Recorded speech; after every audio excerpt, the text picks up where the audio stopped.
to Labor Day at the ballpark in downtown Denver. The Rockies just fell in that suspended game 4-2, and now the regularly scheduled game will take place. It's officially the first of 3 ball games between the Rockies and Giants at 20th and Blake over the next 3 days. Final 3 games this year between Colorado and San Francisco.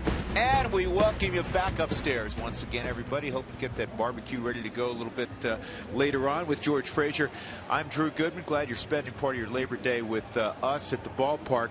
It's a rematch on the pitching front between what we just saw a few days ago, George, at AT&T Park. Franklin Morales, who threw the ball very well against the Giants, and Tim Hudson, who was strong for 8 innings. Yeah, he was strong for 8 innings. That's one thing about Hudson. He is giving you some length. He's 9-9 on the season right now, 290 earned run average.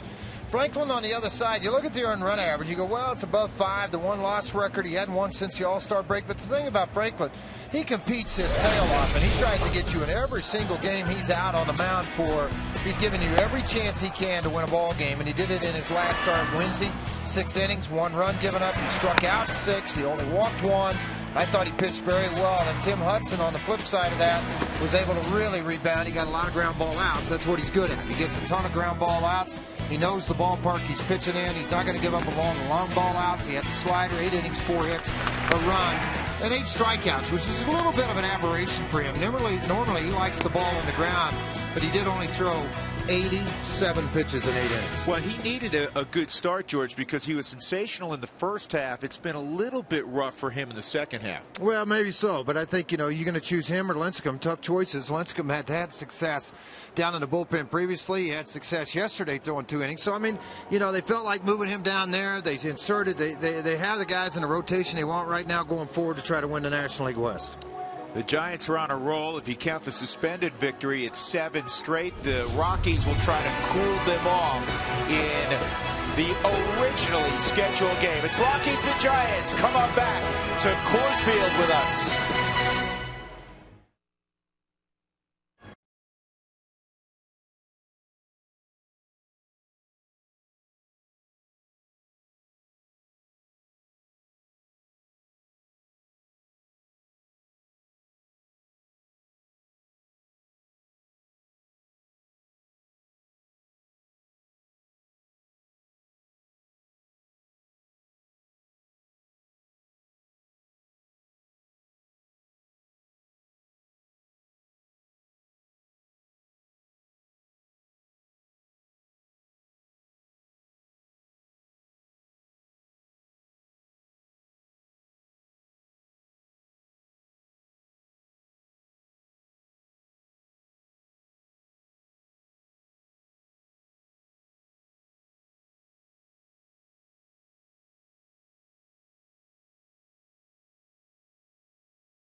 Colorado Rockies baseball on Root Sports is brought to you by your neighborhood Toyota stores. Toyota, let's go places. By Inova Cancer Care, advanced non-surgical treatment of prostate cancer in only 5 sessions. Visit InovaCC.com. By CenturyLink, your link to what's next. And by Southwest Airlines. Find our fares online only at southwest.com.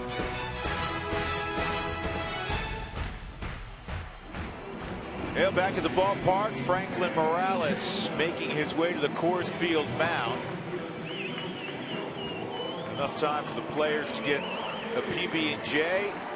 maybe change their tops and get back out there on the field. They wore purple in the conclusion of the first game, and they'll wear purple here on this Purple Monday in the second game. Franklin Morales making his 20th start of the year. Here's some of his numbers, brought to you by Inova Cancer Care, painless outpatient treatment of prostate cancer.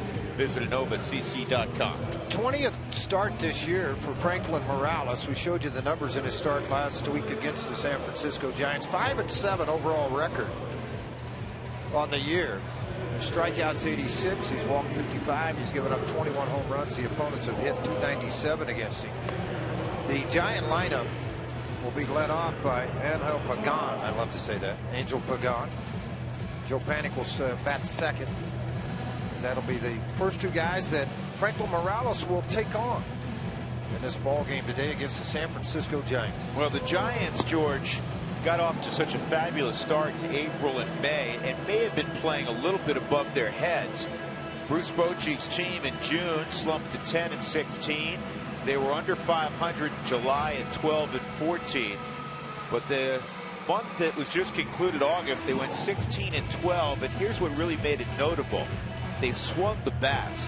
They led the National League in hitting at 288 and in runs scored at 4.86. And they concluded it with a bang, 41 runs over 3 ball games at home against Milwaukee. Well, that was the biggest key during that time frame for their ball club, is how many runs they were able to score and what they did, but what their starting rotation had done over that period, with a 107 earned run average with 57 strikeouts and just 7 walks in those last 7 ball games. Those are awfully big numbers to try to match up against. With their rotation, they'll send Tim Hudson, who has been hot of late, out against the Rockies,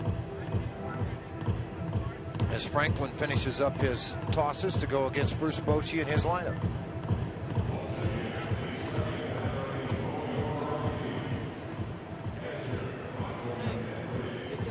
I asked Boch earlier, I said, you ever been involved in a suspended game? And he said, I was as a player. He says, I can't remember if I was as a manager. And he says, but I don't remember much these days. I said, what'd you have for breakfast? He thought about it. He said, I had an omelet. I said, hey, you're doing all right.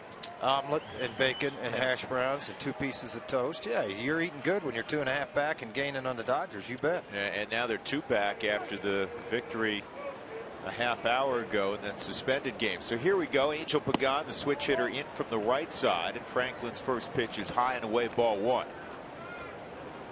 The second game starting at 3:49.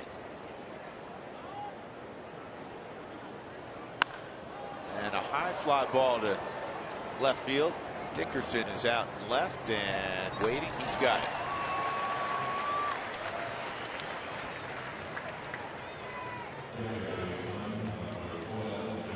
We are writing in lineups on the fly. That happens in old-fashioned. This is an old-fashioned doubleheader, but ostensibly it is a doubleheader. And you don't get the lineups literally until the players are running out on the field sometimes, and that's the case right now. Our lineup card just arrived in the booth. This is Joe Panik, and you'll say, wait a second, where's Hunter Pence? He always hits second. Pence is actually hitting 5th in this ball game. Joe Panik had a big month of August, the rookie overall, hitting .309.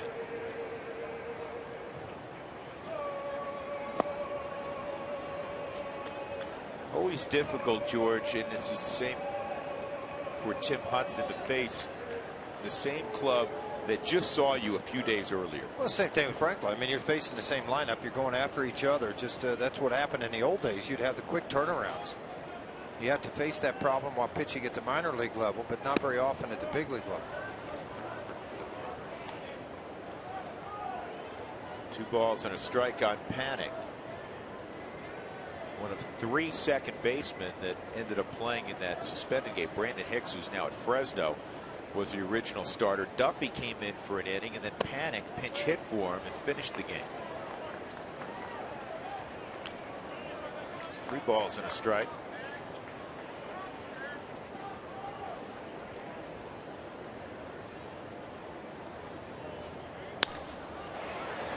And Panik with a base hit.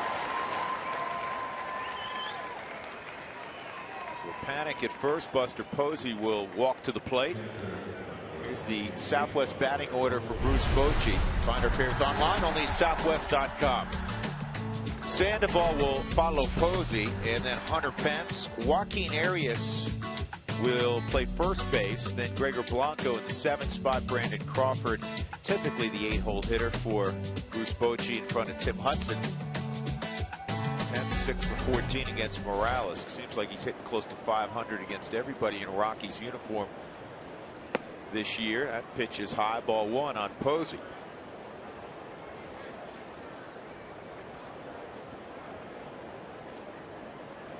It's kind of a mad dash here, isn't it? Trying to get all this stuff written in to get it done and get caught up with the game. That's also high. Mike McHenry doing the catching again.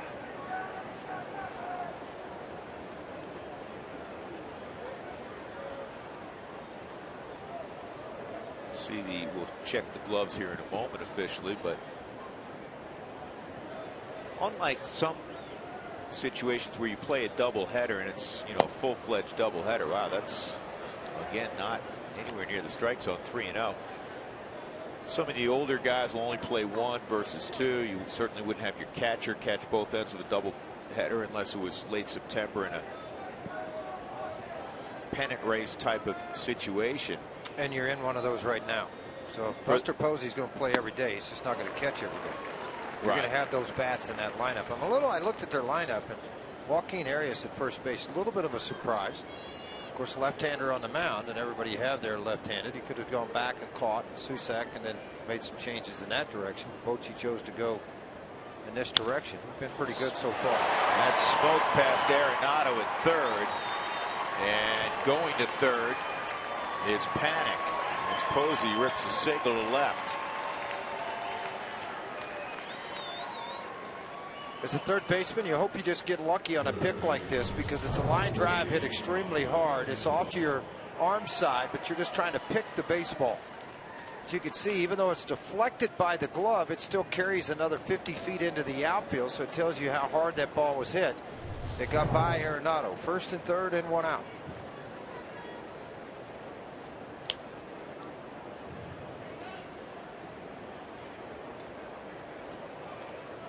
So already a giant threat here in the first inning. Sandoval at the plate.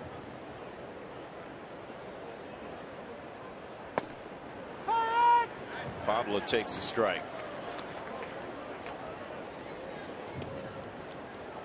Sandoval hitting just .216 from the right side. He's hitting .326 from the left side.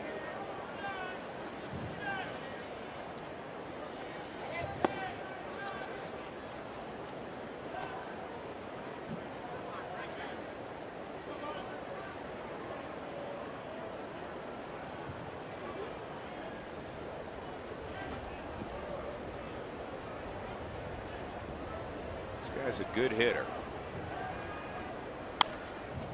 Fouls that off 1-2. Mired in a big slump early in the season. Speculation that it had something to do with contract negotiations. They're still either ongoing or have been tabled till the off season.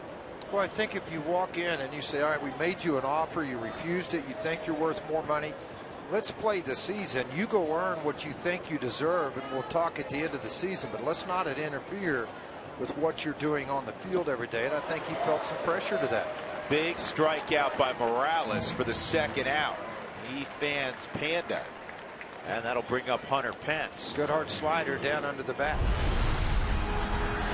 Here's the Rockies defensively, brought to you by Excel Energy. Visit responsiblebynature.com today to learn more. Dickerson, Stubbs, Blackman in the outfield. Arenado, Rutledge, LeMahieu, Morneau in the infield, with McHenry doing the catching. So all those guys appeared in the suspended game, save Drew Stubbs. Biggest hit in the suspended game was that 2-out 8th inning double by Hunter Pence against Adam Ottavino. That drove in the go-ahead run. The Giants would add an insurance run on a Travis Ishikawa bloop single to right. Here's the double by Pence about an hour ago. High fastball up and away from Ottavino, and he got a hold of this pitch and drove it into right center out of the reach of Brandon Barnes, and that plated Buster Posey, and Pence went in to second base. Morales with runners in scoring position this year, hoping it proves. 2:08. This ball's driven deep into right center field. And wow. He's unconscious right now. 3-run home run. Hunter Pence. There may not be a hotter hitter in baseball. He now has a 14-game hitting streak, and he's hitting well over 400 during the stretch, including 3 home runs, 14 RBIs, and that does not count what he did in the suspended game. It has extended in a big way with the Giants on a breaking ball that was up out over the plate. Not a pitch that Franklin wanted to throw. There was chase given by both Blackmon and Stubbs. Stubbs took the choice to try to go get this baseball. It just jammed into the wall, out of the reach. Morales' reaction, he knew he made a mistake, and it cost him, and he's disappointed. Started to say the league has hit 208 against Morales. The backside of that, Pence has hit 358. Second in the National League with runners in scoring position. Russell Martin leads it at 385. Joaquin Arias with a 1-1 count. So the Rockies have to play uphill before they've even gotten to the dugout. Hunter Pence, who plays every single day and plays literally every single inning. He's not played in only 5 innings this year, and I guarantee you he was hot about that.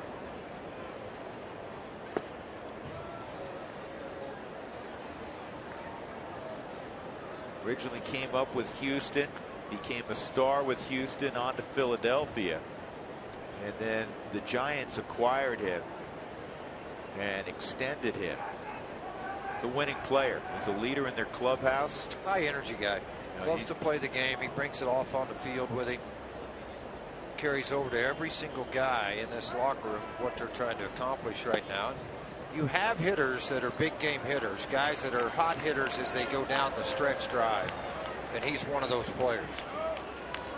And now a walk on 5 pitches to Arias. Jim Wright will go to the mound. 359 straight games for Hunter Pence. The next best streak in baseball, Baltimore's Nick Markakis at 237. Tampa's Evan Longoria at 217. And then it falls to Giancarlo Stanton, who's played in 155 straight. The reason I point that one out is, George, that's less than a full season. Well, guys just don't play every day anymore. It just doesn't happen. I mean, you look at the list. You're putting them on one hand. Of guys that play every day now and play over a consistent amount of time, Hunter Pence is that guy. It used to be Prince Fielder was the guy that played for so long, and then the neck injury ended that streak.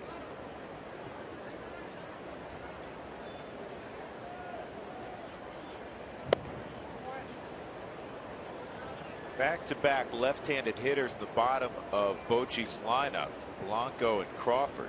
This is Blanco.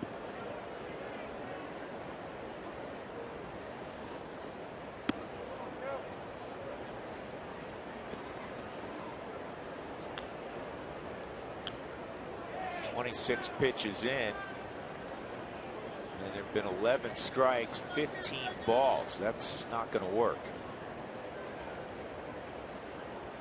They get 16 balls in a 3-0 count. Frankie really frustrated after the home run. He walked Arias right after that. Now he's behind Blanco 3-0.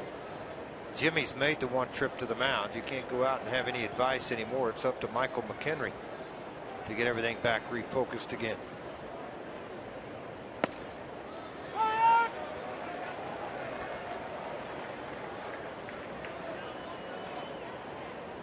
Facing a guy like Tim Hudson, an earned run average of 290. He just pitched against you the previous week. 8 innings, 1 run. 3-2.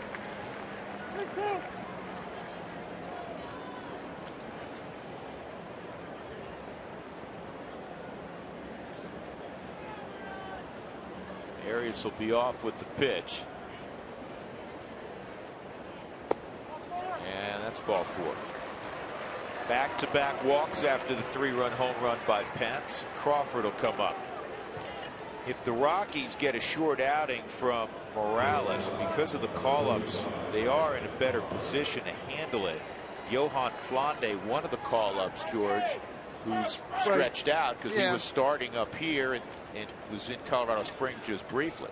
But you wish you were able to bring more, but Colorado Springs had to play a game today also. And with the roster situation the way it is, you tough to buy somebody and bring him up, or buy their contract and select it, I should say, and bring it up. Tulsa is in the playoffs, and that starts on Wednesday, their final game today. So there's no chance for any one of those guys we've talked about, Anderson and Butler and Gray, to have a chance to come up right now. They want to try to win the Texas League with that team. The other middle infielder, Adames, was sent down from Colorado Springs to Tulsa to help bolster the offense for the Drillers.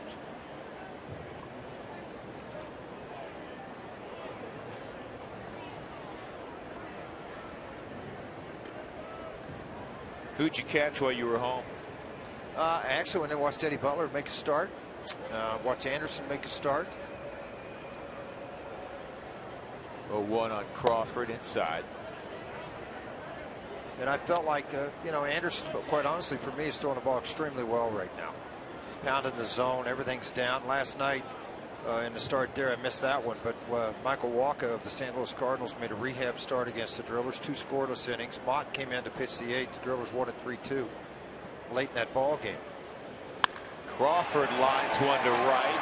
Blackman to it quickly. They're going to send Arias. The throw cut off. Run scores.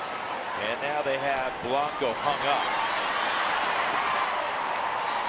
But San Francisco, as hot as any team over the last few days with the bats, put a 4 spot up in the top of the first inning.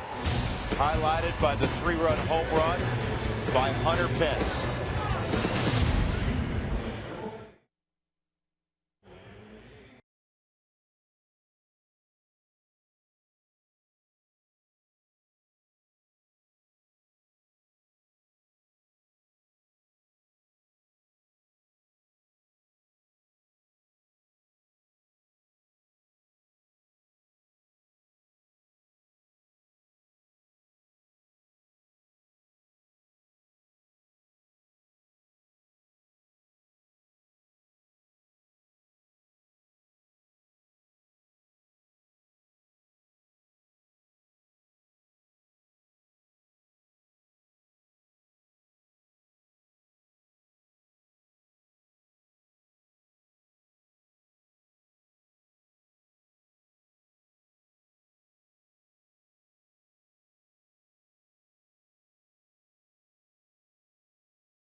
The first against the Rockies, and the Rockies will counterpunch with Charlie Blackmon in the following lineup. Brought to you by Southwest Airlines. Find our fares online only at southwest.com. Walt will have Drew Stubbs batting second.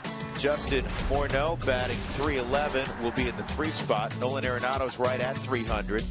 Corey Dickerson, Michael McHenry, Josh Rutledge, DJ LeMahieu, and Franklin Morales against a guy that's won a whole lot of ball games in the big leagues, Tim Hudson. His numbers brought to you by Inova Cancer Care, painless outpatient treatment of prostate cancer. Visit InovaCC.com.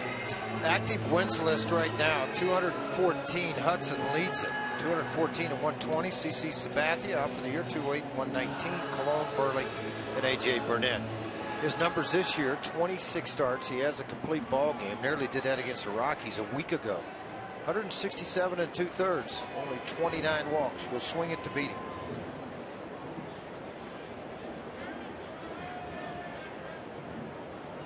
Blackmon nearly tied it up in the 8th inning with a long fly ball to the wall. Rockies were down 4-2 in that suspended game. been hitting the long ball again. Charlie with 17 home runs. Only one man has more home runs from the leadoff spot this year in baseball, and that's the other Cargo, Carlos Gomez of Milwaukee. He has 18.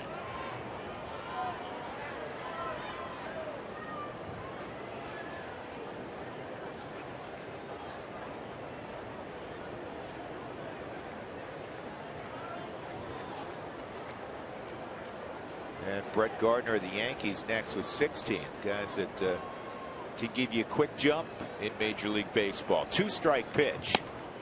1-2.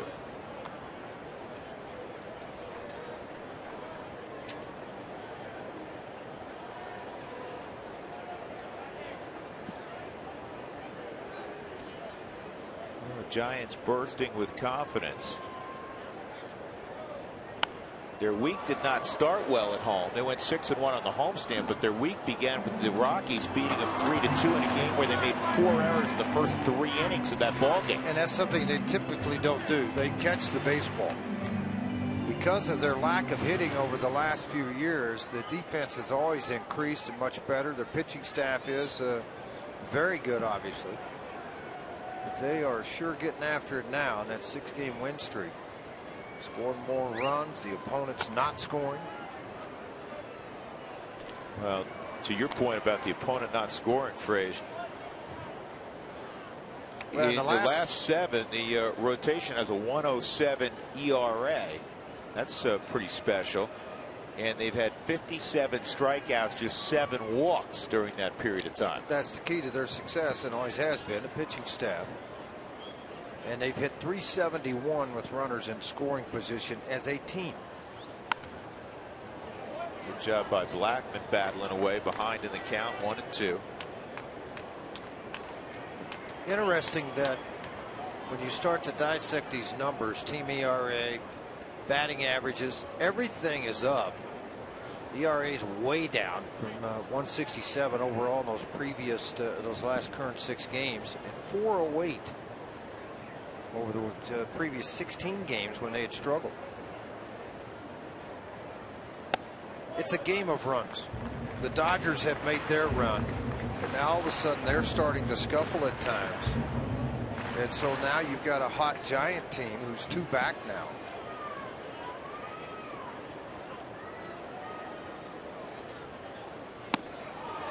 And Hudson wins that lengthy battle with Blackman. Let's take a look at the Giants. Defensively, they're brought to you by Excel Energy. Visit responsiblebynature.com today to learn more. In the outfield, Pagan's in the middle of Blanco and Penn. Sandoval, surprisingly good range, and when he gets to it, you're out. Brandon Crawford has struggled at shortstop this year. 20 errors. Joe Panik's at second. Joaquin Arias at first. And Buster Posey is a great offensive player and probably an average receiver.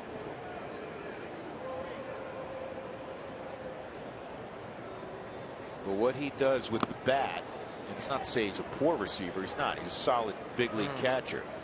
But what he does with the bat makes him one of the more special players in the game. Well, what they admire about him, his first year when they won a world championship behind the plate, he had 1 pass ball.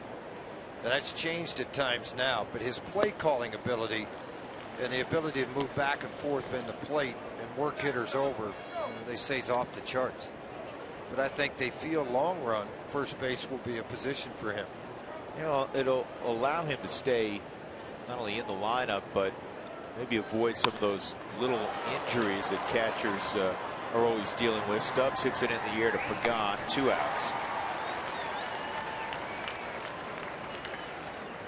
Who wants tacos? Remember, when the Rockies score 7 or more during any game, go to participating Colorado Taco Bell locations the next day.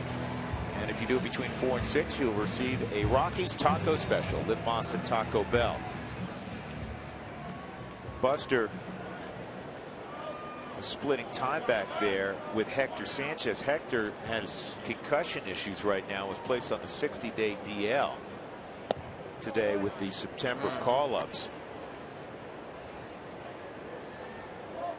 Mike Matheny, when catching for the Giants, went through the same thing.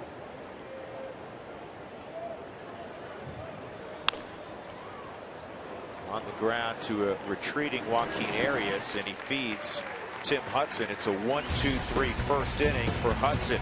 Giants already have a 4-0 lead.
First, and then the Giants would manufacture another run after that.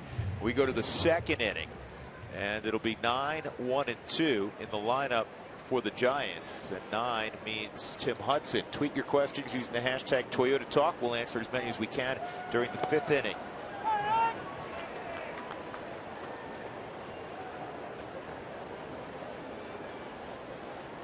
Hudson inning 0-43, does have an RBI. Typically has swung the bat pretty good while he was in an Atlanta uniform. It hadn't happened here at San Francisco.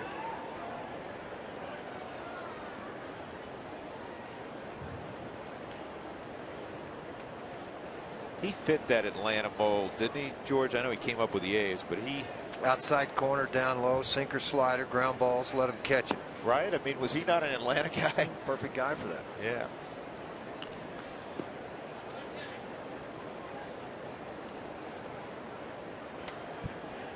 Get your lineup in yet? We got it all done. You write fast. Outside, it's 2-2 on Hudson. Well, I mentioned earlier today, Philadelphia had defeated the Atlanta Braves 7-0. Well, they did it in grand fashion. We'll show you how here right after this pitch on a 2-2 count to Hudson. High and away. Yeah, very interesting. Combined no-hitter. A combined no-hitter by the Phils today. I haven't had a lot to shout about down in Atlanta. Cole Hamels started, Diekman came in, Giles, and then it was closed by Jonathan Papelbon. It's the first no-hitter with at least 12 Ks and 5 walks since 1974. And not surprisingly, it involved the great Nolan Ryan, who would strike you out, but he'd also have some command issues here and there. You didn't often get many hits, though, when Ryan was on the hill. It's the 4th no-hitter, by the way, in the big leagues this year. And the Rockies saw the one by Kershaw. That was the best pitching performance I've ever witnessed. Well, Beckett had one. Lincecum, who's now in the bullpen, had a no-hitter. 11th time, though, a combined no-hitter in Major League history. And a base hit for Pagan.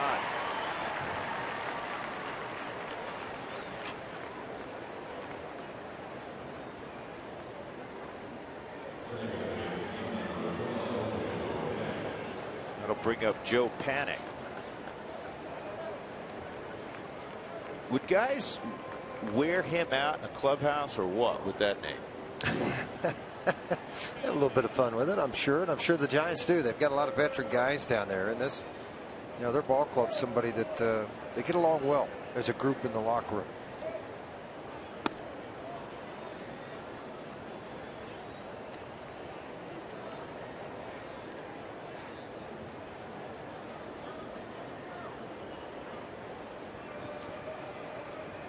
Pagan with good speed at first. And panic line to Morneau. Step on the bag. Double play. Get off the field.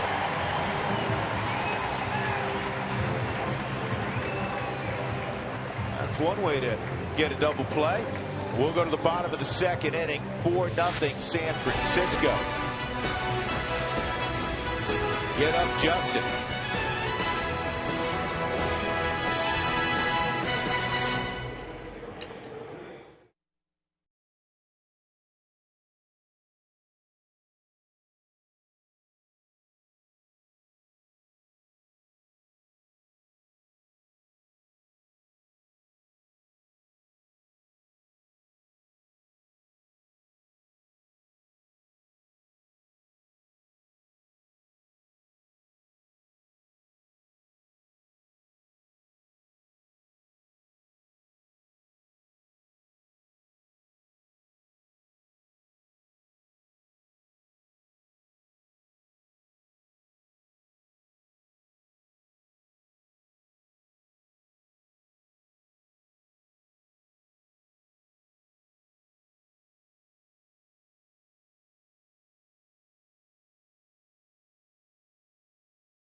September 1st call-ups. Well, one of them is familiar, Ben Paulson. You see Ben there. Sitting next to him, one not so familiar, Rafael Inoa. And let's show you the three guys that the Rockies have called up here on September the 1st. Johan Flande appeared in 9 games, 8 starts. Paulson, who pinch hit in the first game, got another hit. Hit .384 in his time here with the Rockies. And then there's Inoa, who's a infielder. Had been with the Dodgers organizations. He's looking to make his major league debut. So Drew and Jersey are talking about maybe some more guys coming up. You guys are talking about that as well. Could be this week. We'll see what the team's going to do. Well, it'll probably happen tomorrow, Mark, Yeah. only because they played their last game and they are 40 games under 500 at the AAA level. So they're probably not going to have an opportunity, obviously. So those guys that are on the 40-man roster would be able to have a chance to come to the big league level. Up the middle. Crawford steals a hit from Arenado. Let's play Brendan Crawford. Well, that's the kind of plays that Hudson needs behind him, and he gets one here. In the first game, Crawford made a similar play on a charging on a softly hit ball by Arenado. This ball looked like it was going up the middle on a base hit. Crawford got to it. Strong throw to first base. Got it right at the end of the webbing, then regained the balance. And a snap, perfect throw over to first base. That'll bring up Corey Dickerson. Corey is 1 for his last 20, looking to break out.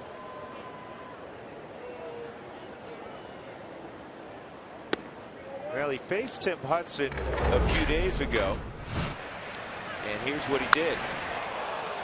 Pulled one into the pond.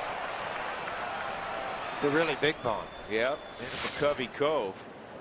This is the 34th visitor all time to hit one into McCovey Cove. It was the 100th splash hit ever. Wow. Well, think about the list that he has joined, too. Left-handed hitters to hit 20 home runs in a single season. Helton did it 8 times, expected. Walker 6. You expect that out of those guys. Burnett's Cargo 4 times. Hop 4 times, and then now Stewart and then Dickerson. So I think it's a list that the longer he plays here, he'll be on that list for a while. Other guys, pretty good left-handed hitters. Blackman has not got there yet. Think he might. He's got 17 on the season. Pretty good chance that's going to happen. Seth Smith, Darryl Boston. Yeah, and it should be pointed out that Dickerson, until recently, wasn't playing every day. think back to April. Did Corey get hit by that? He did. Got hit on the pitch back. Came off the screen on the foul ball. He's trying to regather his balance, and he gets plunked with it.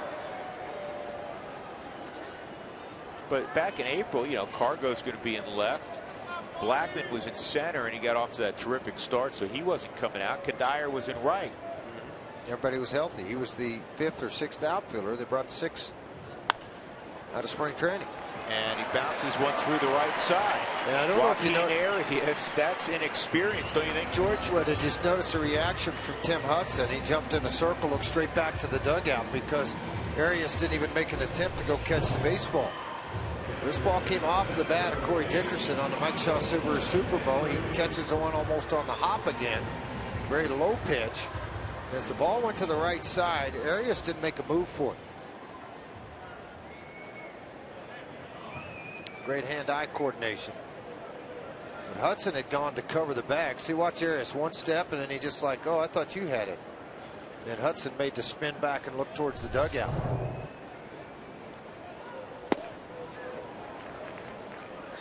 With 1 on McHenry. Mack, who was so hot, also has cooled off. Everybody did on that road trip. Rockies hit 152 as a team on the trip. Went 2 and 5. McHenry just 2 for his last 24.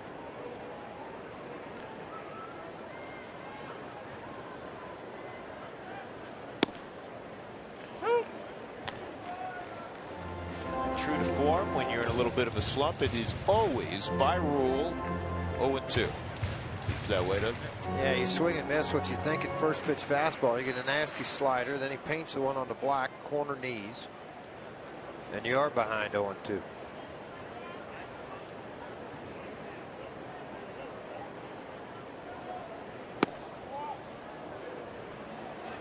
I'll tell you, Posey's so quiet behind the plate, the way he walks out, gets position from corner to corner. What I like, a lot of catchers will jump out and get really wide on a breaking ball. And on the fastball, they stay a little tighter with their legs, and it's easy to pick off. But Posey's one of those guys that doesn't even get up in a throwing position with a guy on a breaking ball, as he did there until late. 2 outs as McHenry strikes out. Second strikeout for Hudson. Subaru brings you the manager's challenge. If there's a questionable call, instant replay will be used to determine the outcome. It's brought to you by Subaru. Love, it's what makes a Subaru a Subaru. With 2 gone, Josh Rutledge will take his turn. Rutledge 2 for 10 lifetime against Hudson. He has hit a home run against him. Rockies down 4-0. Off the plate.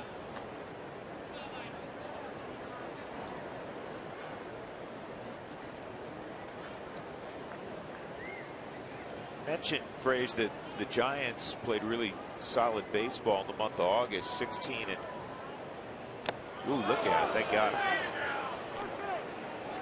Rutledge is okay, so LeMahieu will come up with 2 on. The Giants were 16 and 12 in August, which was the 3rd best record in the National League. The Nationals went 19 and 10, and that's why they've opened up such a significant lead. They had that 10-game winning streak in the month. You know who had the 2nd best record in August in the National League? San Diego. The San Diego Padres. They played very good. They're still playing really good baseball. Yeah, they took 2 or 3 from the Dodgers. Leading 3-1 over Arizona in the 6th today. Isn't that always the case? I mean, this time of year, George, it seems like the last couple of years, San Diego may be out of it. Always talk about how Bud Black has got his team playing good baseball, and you don't know a lot of their names. Well, he lost part of his lineup early. Maven had the 50-game suspension. That's over with. He's back playing again. They made a few trades. Chase Headley's finally left town. Right, and their pitching staff has become a little more solidified itself.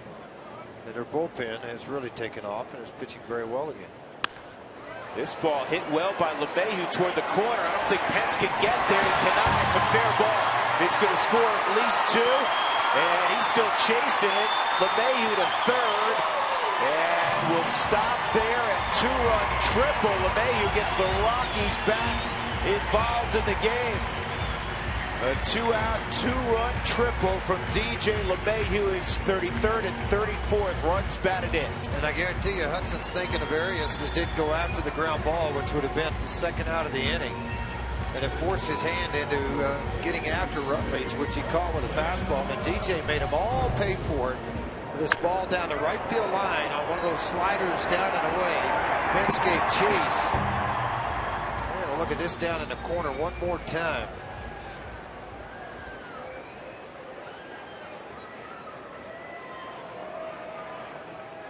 And Pence, because he slid to catch that baseball. Hustling sometimes when you don't make the play can backfire, but that ball flipped backwards.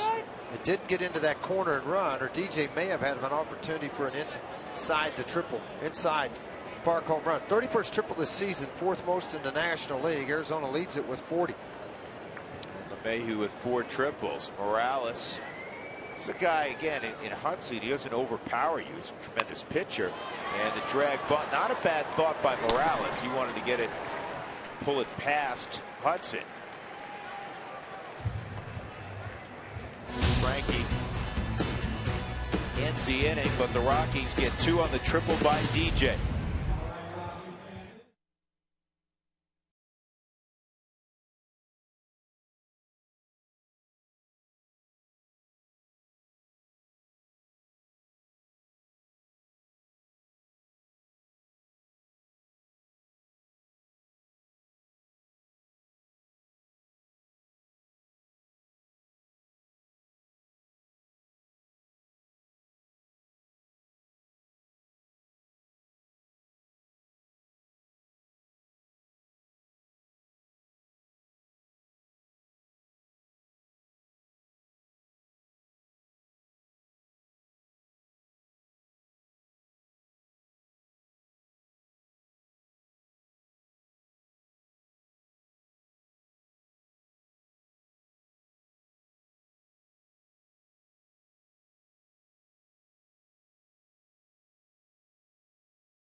Baseball on Root Sports is brought to you by the Ford Fusion. Power you want and good looks too. Ford, go further. And by Southwest Airlines. Find our fares online only at southwest.com.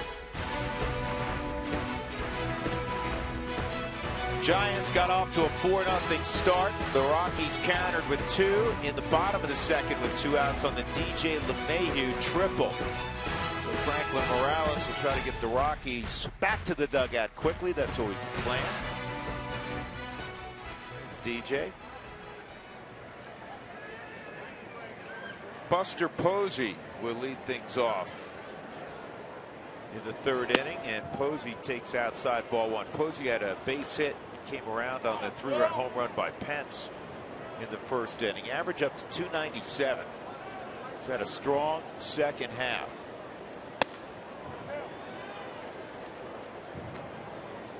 Last 10 beyond strong. He's hit .455 with 5 home runs and 13 driven in. He's got a 2-0 pitch to work with here. That's popped up and it's playable for Morneau. Very important out too to start the 3rd inning after your club brought you back. The Padres are at Coors Field this weekend. Coca-Cola valuable packs are available on Friday and Saturday. Get your tickets now for the series against the Padres. Friday, Saturday, and Sunday here at Coors Field.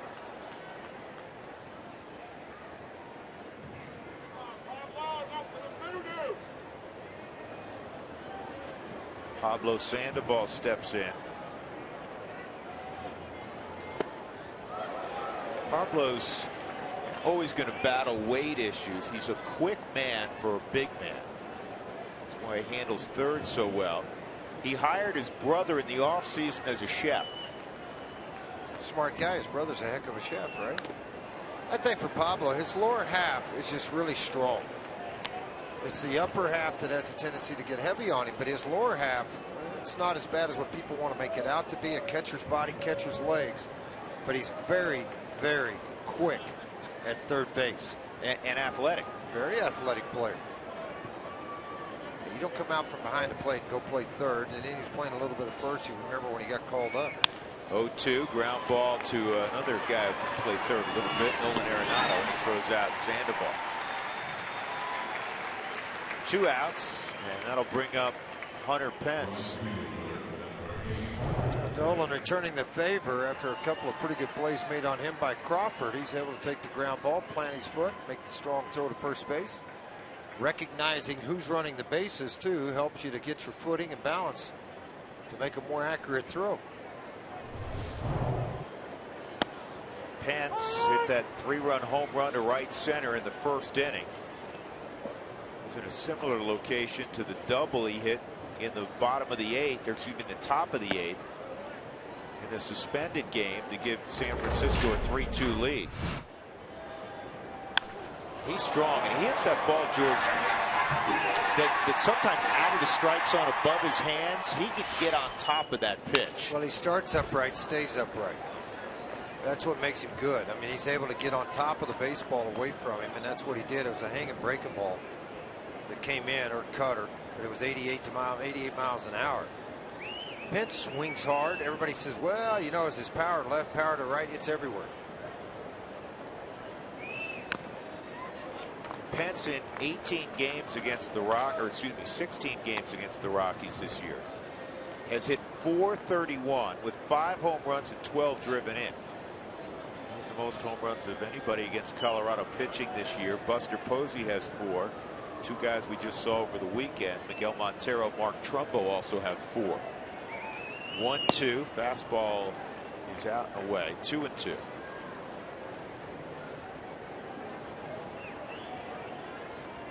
Pence now 7 for 15 with 2 home runs against Frankie.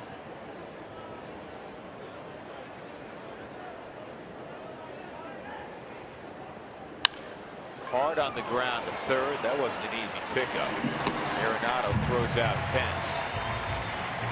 Quick inning, strong inning from Franklin Morales. We'll go to the bottom of the 3rd, top of the order for the Rockies, down 4-2.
Leading the Rockies, Charlie Blackmon will lead it off against Tim Hudson. Time now for the big hits presented by Mako, the company that repairs all kinds of hits.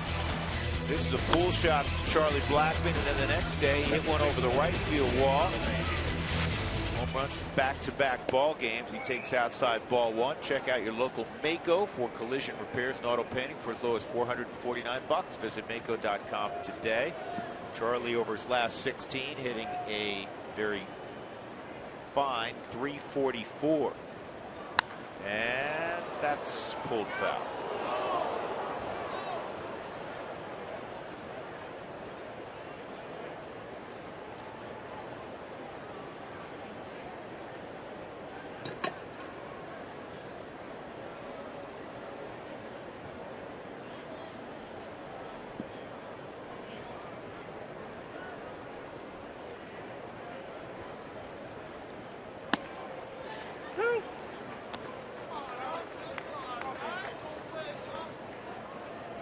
Two on Blackmon. John Tumpain's calling balls and strikes here in game 2.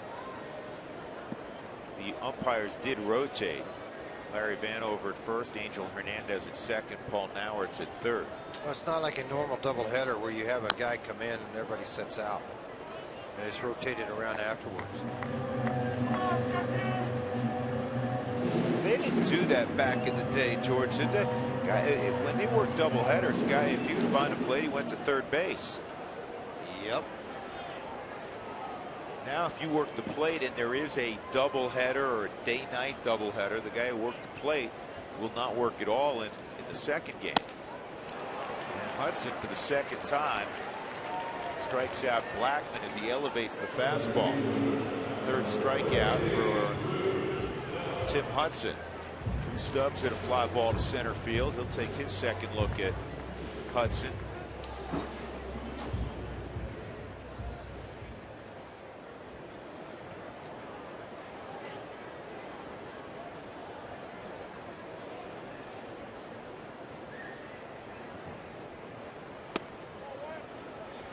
Sliders inside.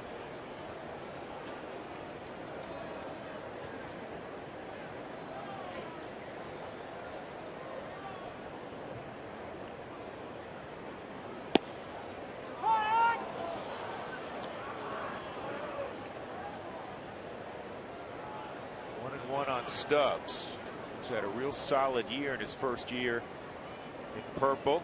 292 average, 13 home runs, 39 driven in coming in. He's stolen 16 bases, played a good center field.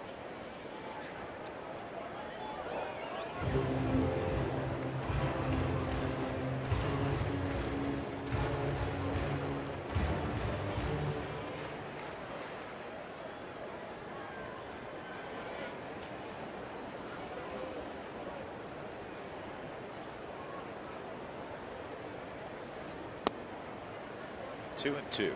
Very rarely will you see him come in, and when he does, it's typically really in to where it's not a hittable pitch. Hudson does a good job of wearing out the outside corner. He works off the first base side of the pitching rubber. And that's what the old Braves pitchers did, George. They showed in. They never pitch, Ever. They didn't pitch on the inside corner. He was off the plate in, and then they went back to dialing stuff up on the block and off the block. Tommy Glavine used to come in, but it was a cutter. He'd show it to you really early, or if he was in a 2-2 count, he might show up before he went away with a pitch to get you out on.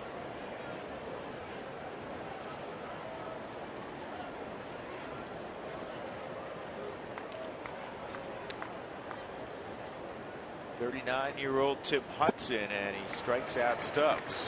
4 strikeouts for Hudson. Justin Bourneau will be next. Time for the Steel T Heating and Air Cool Stat. Never a trip charge for a repair. A $69 value. Steel T, the T stands for trust. Go to steelt.com. Lowest average by players to win a batting title in a season all time. We were discussing this last night. It's in the American League with Yaz in '68, a .301 average. Then you go back to 1905. The lowest in the National League was 1988. When the great Tony Gwynn hit .313. I think Tony the next year hit .370. He was like, man, I led the league with that average. I'll show you. But the reason it's applicable is you see the bottom portion of that graphic. Morneau hitting .311, leading the league. Josh Harrison at .310 and Ben Revere at .308. How about Morneau? On balance, he's hit .310 at Coors Field. He's hit .311 on the road. A lot of balance, not intimidated by anything. This should help the average if it can get over Pence's head. It cannot. Pence was angled toward the gap in right center. It's allowed out to end the third inning. Rockies trailing 4-2. We're off to inning number 4.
Number 17 recently retired. It was on this day 1 year ago here at Coors Field when Todd Helton came up with hit number 2,500. And if you've seen Rockies real time, the current episode running, you saw Todd reminisce about that hit.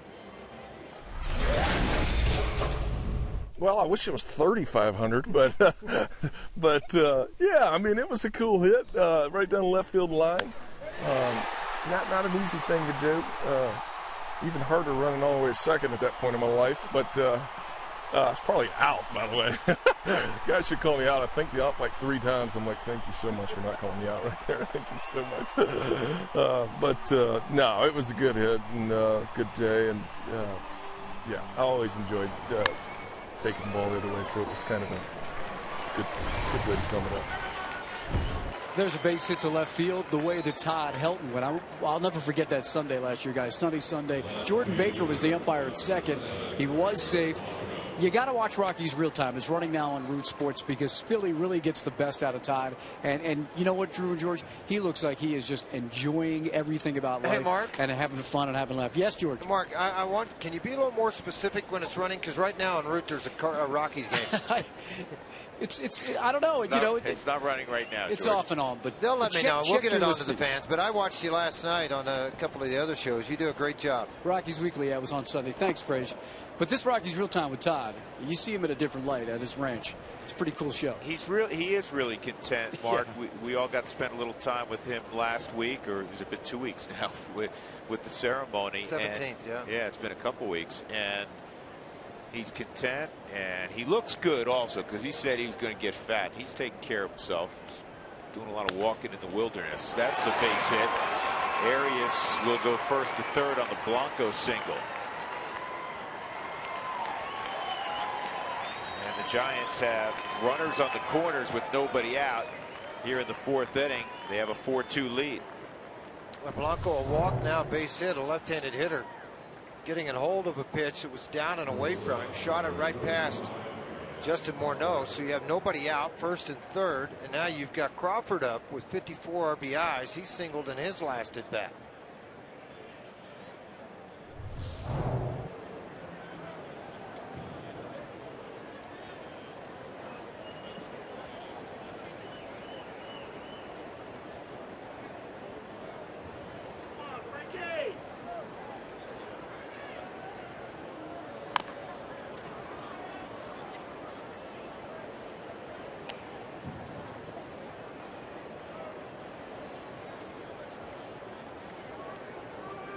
0-1 the count on Crawford. Blanco can run at first base. He's got 14 stolen bases. Giants in August average almost 5 runs a game. And that's fouled off. They already have 7 hits in this affair. Nobody out in the 4th.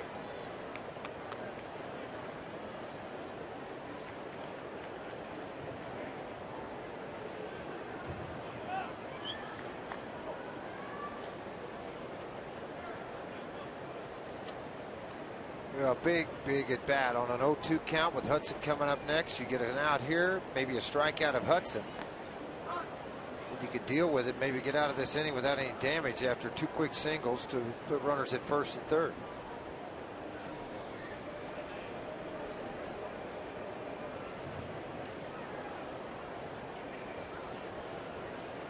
Frankie typically likes to take the cutter and take it off the plate to induce the swing. Wanted to do it, didn't get there. McHenry set up on the outside and lucky to block the baseball.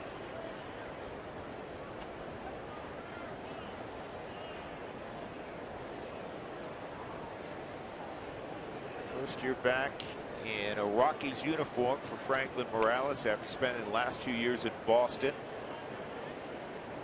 Won a ring with the Red Sox last year.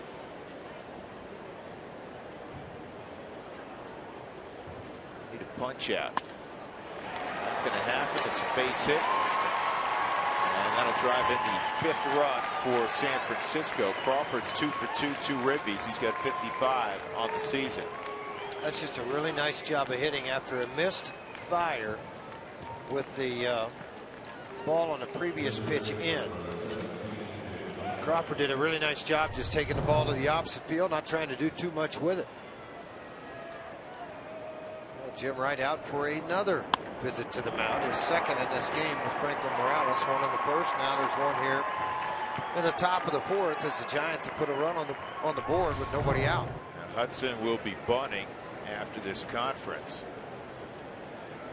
Well, Bark in the Park's on the way up, Drew. You know that. You gonna bring your dogs? Why don't you bring them out to the ballpark September the 18th for the Bark in the Park, presented by Alphaderm and Nylabone. The event includes a pregame parade on the field with your dog plus goodies. Special tickets in the dog zone are required. I think you should bring them. Do you know what? It's so funny you mentioned that because Gabe was with me, my youngest son, down in Phoenix, and they had one coming up, a Bark, whatever they call it. They're Bark in the Park. No, that's what we call it here with the Rockies. I don't know what they call it in Phoenix, but the Diamondbacks were having the dogs get to come to the ballpark day, and Gabe was looking forward to when the Rockies do it. Well, there you go. September the 18th. He can bring them on out. I don't know. I think Mac or Golden would do fine. I don't think Stella, our English sheepdog, would do as well because Stella would be, the game would get delayed, George. I understand. She'd be chasing things. Well, you know, the nice part of it, I was at Tulsa the other night. They had the Bark in the Park.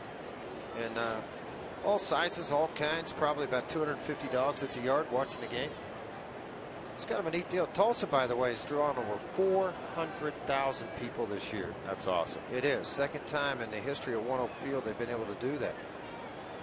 Putting the wheel play on, and it's fouled off. Tulsa will start the playoffs on Wednesday night. They have the first 2 ball games at home against Arkansas, which is the California Angels AA affiliate. Then they would play the winner of Midland and Frisco. Frisco being Texas, Midland, Oakland. Casio has started to throw down in the Rockies bullpen.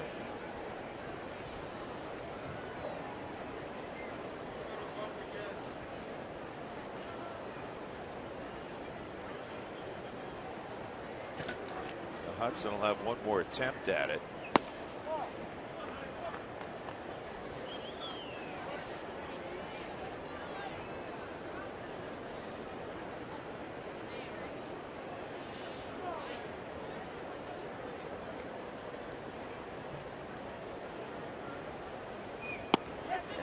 Offered, yes, he did, says John Tempane, and that's a strikeout. 1 out.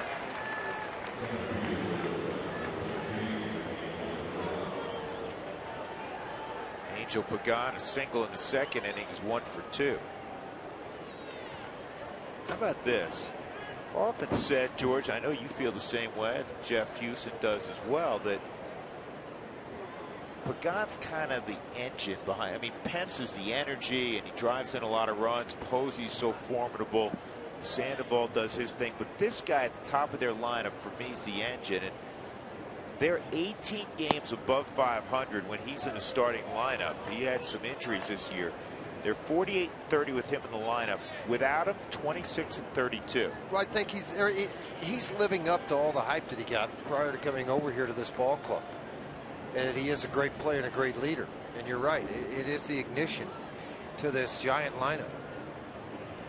A lot of managers will tell you, 1-2 in that lineup sets the tone for everything.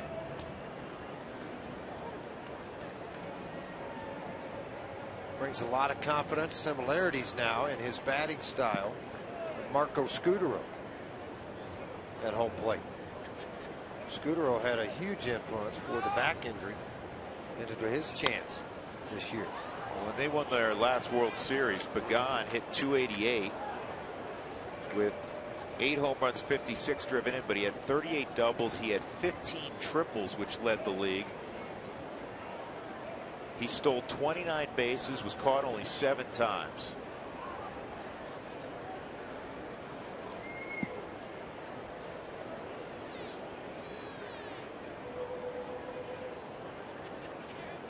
It's the 1-1.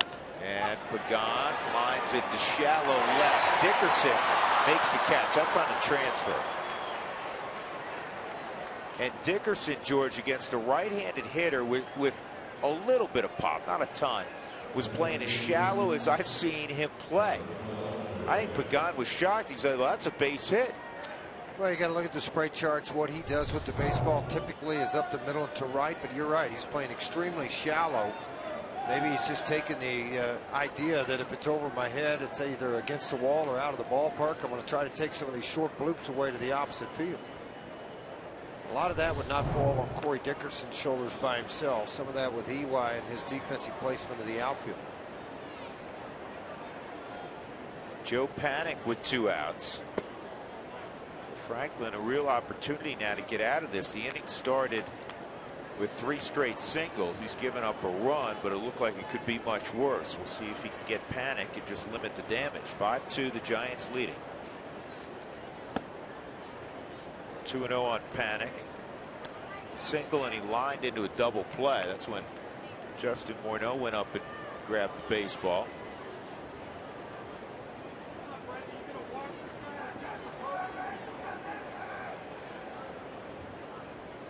Already 70 pitches in for Morales. And this should get the job done. Rutledge makes the catch. A run on 3 hits in the inning against Franklin. 5-2 San Francisco.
manager Mark Stout from Coors Field on this Labor Day. Beautiful day. Time for you to tweet us your Rockies fan photos. Use the hashtag COFanPhoto for an opportunity to have it seen during an upcoming game. Brought to you by AT&T. Arenado in the 4th inning against Tim Hudson, Dickerson, and McHenry as well. Suspended game was completed earlier in the afternoon with the Giants scoring 2 runs in the 8th inning to win that ball game 4-2. So the Giants have won 7 consecutive ball games. They're 2 behind the Dodgers in the NL West. Dodgers and Nationals this evening at Dodger Stadium.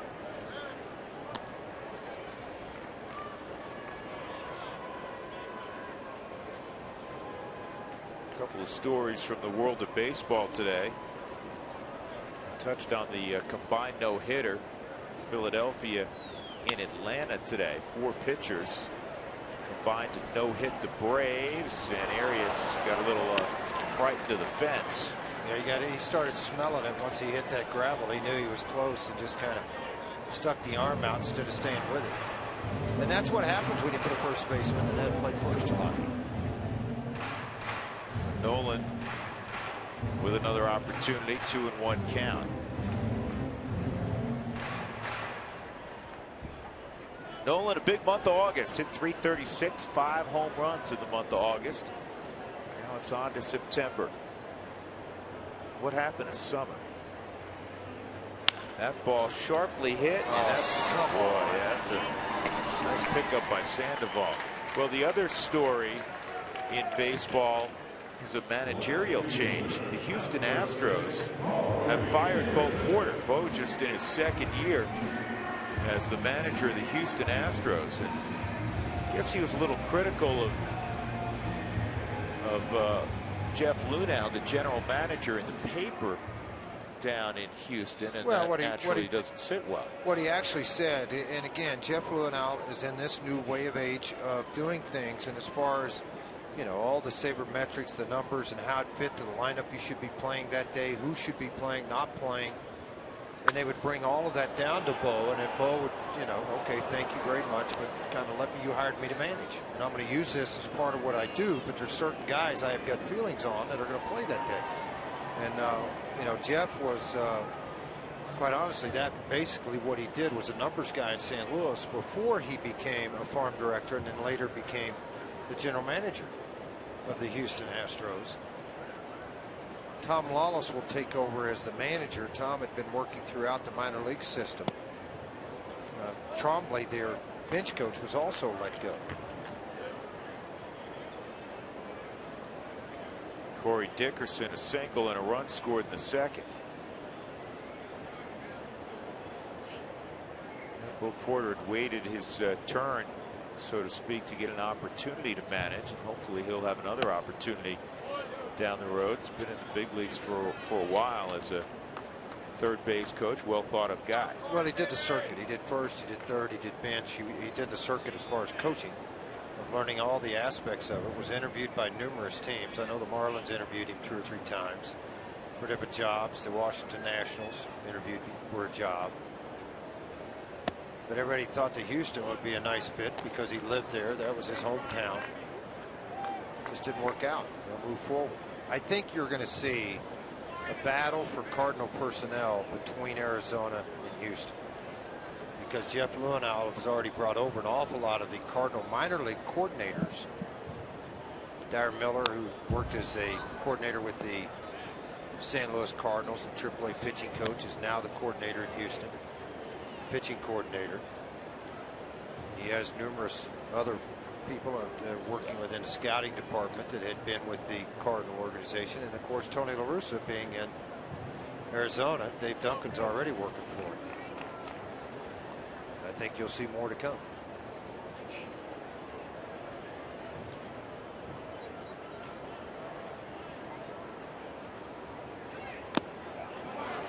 Pretty good sinker. Yeah, held, and that's the 5th strikeout for Hudson as he gets Dickerson. Struck out 8 in his last start last week in 8 innings.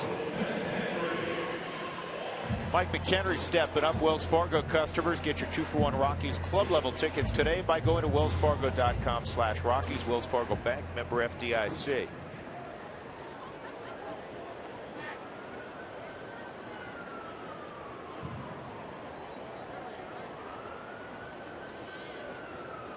Strikeout for McHenry his first time.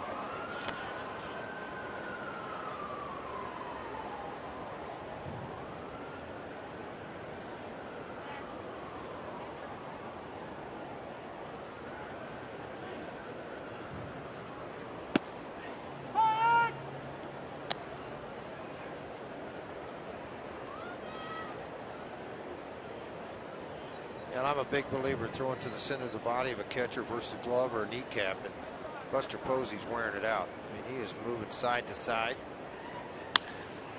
This ball to right center field. It's going to drop in front of the gun for a single.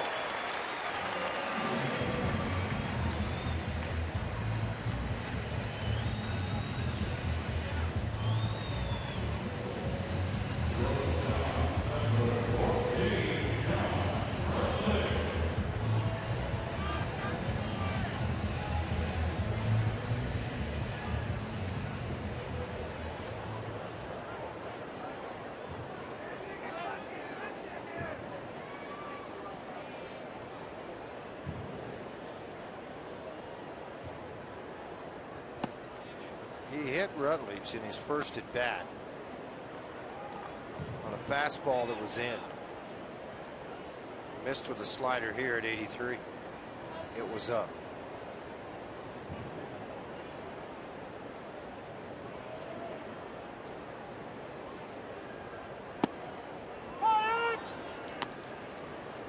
That one he got over.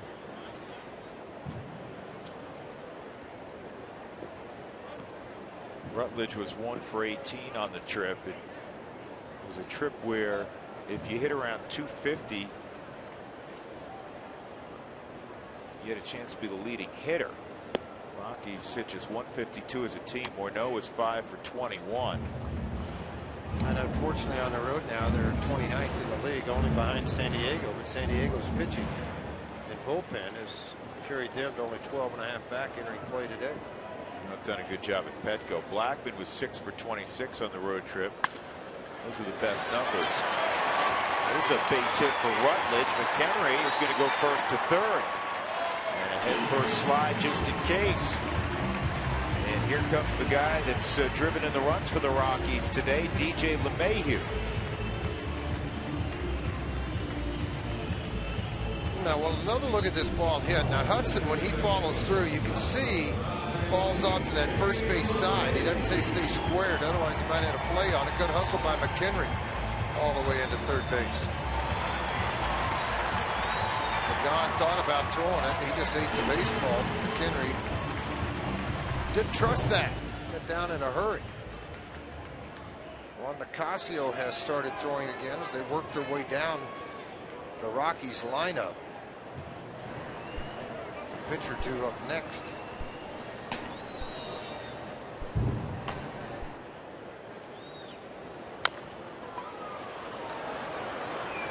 Second, and the glove flip made by Panic to end the inning. So the Rockies with a couple of hits with 2 outs couldn't produce a third. They trail 5-2 off to the 5th.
To the top of the 5th inning, Posey, Sandoval, and Pence against Franklin Morales. It is our Toyota Talk inning. We'll try to get some questions here momentarily. So you didn't have an answer for me. I asked you what happened to Summer.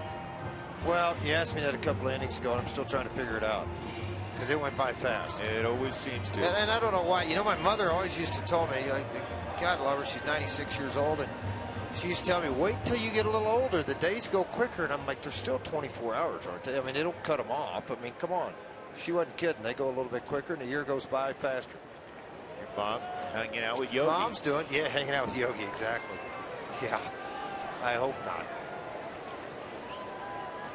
Well, Buster Posey with a single and a run scored in the 1st, and he fouled out to Morneau in the 3rd inning. He takes a fastball that misses ball 1.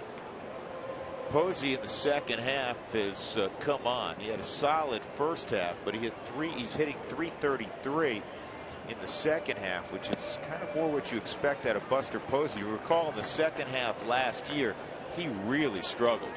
Well, we say this an awful lot, Drew. They come back to that bubblegum card and their consistency.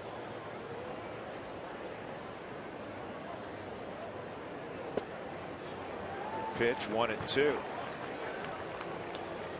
Here's our first Twitter Talk question. Why are there trades happening after the trade deadline? The July 31st trade deadline is the non-waiver trade deadline. So in other words, if this ball is fair down the left field line, it's going to be a double for Posey. And a ball stuck in a corner too. Posey, not with great speed, ends up at second base. So in other words, if you want to do a deal with any team in baseball, you can do a deal and nobody can ostensibly block it.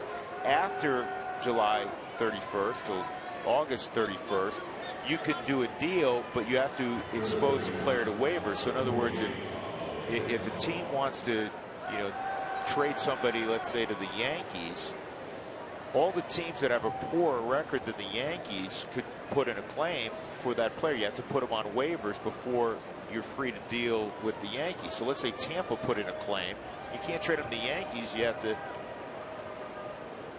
deal with Tampa first, or you can pull them back off of waivers. You have 48 hours to pull back. There's different types of waivers. There's some players that have been put on irrevocable waivers, which means you can't take them off. But the whole process is to bolster your roster before September 1st so that the player is eligible for the playoffs. And if you looked yesterday, Jonathan Broxton was traded also to the Brewers. Adam Dunn was traded as a DH, left-handed bat, power bat coming off the bench to the Oakland A's. So there's trades like that, much like what the Rockies did with Jason Giambi in 2009. They picked up Giambi and brought him over.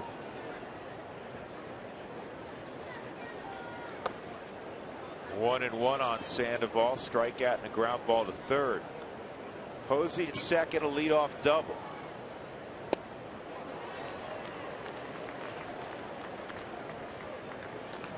How's Willian's wrist injury recovering so far? Will we see him back anytime soon? It's still to be determined. He's not eligible to come off the disabled list first and foremost for a while. And I don't believe he's taken any swings yet with that wrist. The other issue, this ball is foul. The other issue this time of year, we're kind of in a conversation about September call-ups and waivers and trade deadlines. There's no place to go rehab and get games in. Well, instructionally doesn't start for another couple of weeks or a week. Then you can go down and get some live pitching, but other than that, there's nowhere to go. You're not going to option down, and this is part of it. I mean, some teams will do it with pitchers that are ready to go 4 or 5 innings, that have been in some simulated games. They'll send them down and put them on a rehab assignment on a team that's in the playoffs.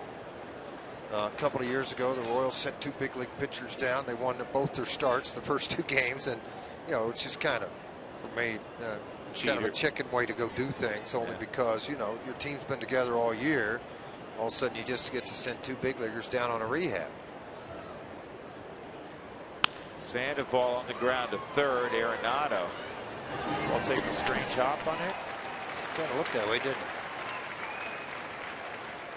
Mark Stout is out and about. Mark, where are you? I'm in right field above the auxiliary scoreboard. This is where Hunter Pence, of course, plays. He's stepping to the plate. If you are a baseball fan, you probably know about this kind of social media thing that's gone on with Hunter Pence because fans love him. And what you're supposed to do is make a sign that basically says something you see here, like Hunter Pence got a B in gym. Hunter Pence clips coupons. It's all innocent fun, and Hunter Pence is taking a liking to it. So, does it look cool? It has been funny. I read some stuff on it. Right? Yeah, I read some stuff on it last week. And he is a fan favorite in San Francisco, and evidently he has some fans here in Denver. So folks reading the internet up to speed on Hunter, and the Rockies pass on him, and you understand why. He had a 3-run home run in the first. He had a run-scoring double in the 8th inning of the suspended game. He has a 14-game hitting streak in which he's hitting over 400. We don't want to see it at the plate. And it makes baseball sense on top of it, George. It sets up a force all the way around with Joaquin Arias. Well, Arias, I mean, no knock on him. He's a good hitter, and he's hitting a walk today, and he scored 2 runs. But he also is hitting .220 with 11 RBIs. This sets up the double play. You don't have to face Pence's bat.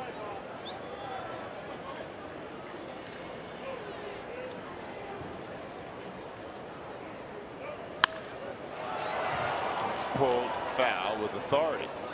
You know, and Bruce Bochy manages with his gut a lot. He's probably thinking, all right, here's what I'll do. I will start Arias against the left-hander, see if he can get us a couple of hits or do something. And sure enough, he's walked, scored a run, base hit, scored a run. And here with 1 out, he's got a chance to swing the bat against Franklin. With a runner in scoring position, they're 3 for 7 today with runners in scoring position. The Rockies 1 for 3. That's all brought to you by Doug Moreno.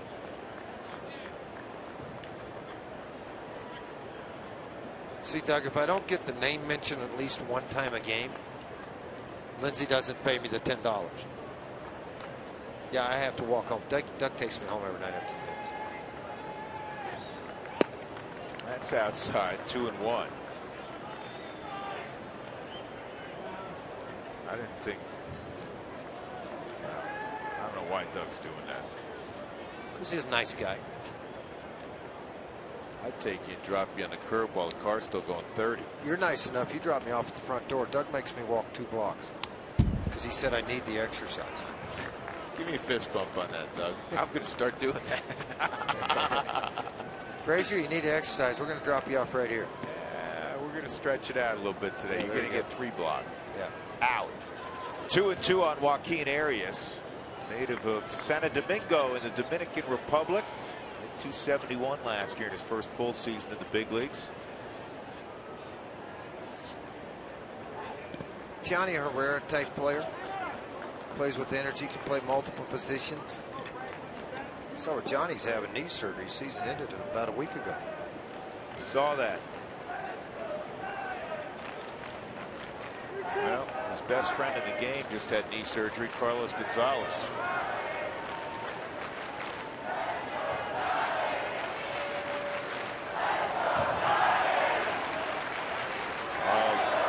Rockies fans trying to outshout the Giant fans here in attendance. Mike McHenry did well to reach that.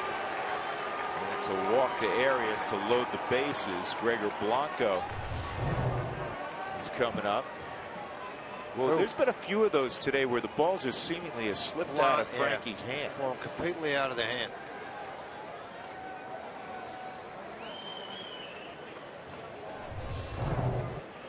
And Walt is going to double switch. I thought, you know, left on left, he may allow Morales to continue.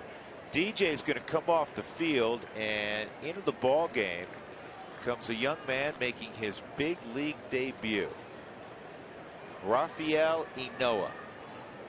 Got to talk a bunch about Inoa, George, during spring training. He was one of those guys that seemed like every ball game he was in. Sometimes when they were playing a split squad, we were wondering, did he play both games? He was around quite a bit, and Walt likes him. Well, he's a good defensive guy. He can catch the baseball. Not sure what Walt said to Michael McHenry, but they will bring in It'll be Johan Flande. Yep. Johan's going to come in. Bases loaded. We'll come back in a moment. 5-2 Giants.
Rockies begin a homestand.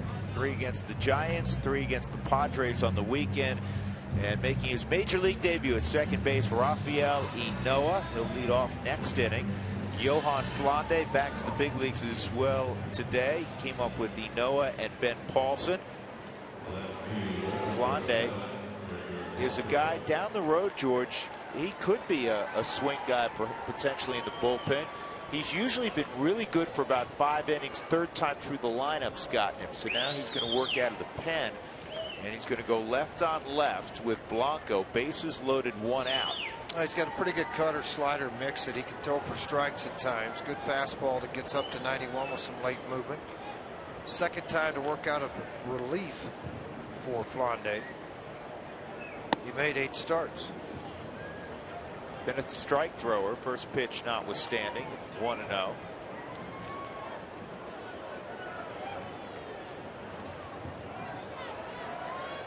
Third base, Buster Posey began the inning with a double. Hunter Pence is at second, intentional walk, and this one to Ynoa, and he's going to get 1, not 2. A little bit of a issue getting the ball out of his glove for the feed to short. And another run scores. It is 6-2. Flande got the ground ball. I don't know if the feet got tied up here. Went over to get to the baseball. See, that right ankle just buckled on him. It looked like his left ankle just rolled. Look right here when he goes to throw the baseball. He plants it, and see how it rolled onto the toe? As it came around, it almost like it hooked and rolled, and he lost his balance. Lucky to make the good throw to Rutledge. The baseball gods often declare when you come in, we're going to have the baseball head in your direction. 2 outs. Brandon Crawford at the plate. First and third. Crawford takes outside. Blanco gets an RBI on that fielder's choice. Another Twitter Talk question out of the young players on the roster: who will be the breakout player next year? Well, we kind of handled a similar question the other day, and the way Jeff and I answered it, George, tell me if you concur, and you want to have several breakout players, honestly, to take big steps in the right direction. But Tyler Matzik, who's thrown the ball real well of late, both wins courtesy of Matzik's work on the road trip. This ball is a bullet to right, and that'll score Pence. Blanco's going to go to third. Following him in a second is Crawford with his 3rd hit of the ball game. He has 3 RBIs, and it's 7-2 San Francisco. And it seems like Crawford has a way to hurt the Rockies every time he walks in here. Single, single, double, And now 3 RBIs on the day, too. Well, they still have first and third. That ball was up in the zone. Belt high out over the middle of the plate, and he's able to shoot this right by everybody and almost caught Blanco, who ended up at third. Charlie get to the baseball, and then the long throw in. It was hit extremely hard. Charlie Hustle kept that from getting another run across. Hudson with runners at second and third and 2 outs. Just to finish that thought, I mean, Tyler Matzik, the record's not pretty now, 4-9, but you hope next year what he learned this year he's able to apply next season and really be a a fixture in the middle of the rotation somewhere for the Rockies.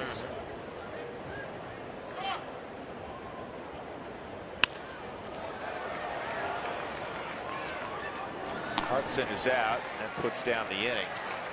A couple more runs for the Giants in the 5th. They have a 7-2 lead. 7 runs, 10 hits for San Francisco.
Bottom of the 5th inning, Rockies will have Rafael Inoa making his big league debut to lead things off. We thank you for texting or for tweeting us your questions during Toyota Talk. For more answers, visit our Facebook page at facebook.com/RootSportsRN. Drew Goodman, George Frazier, Mark Stout work at the ballpark.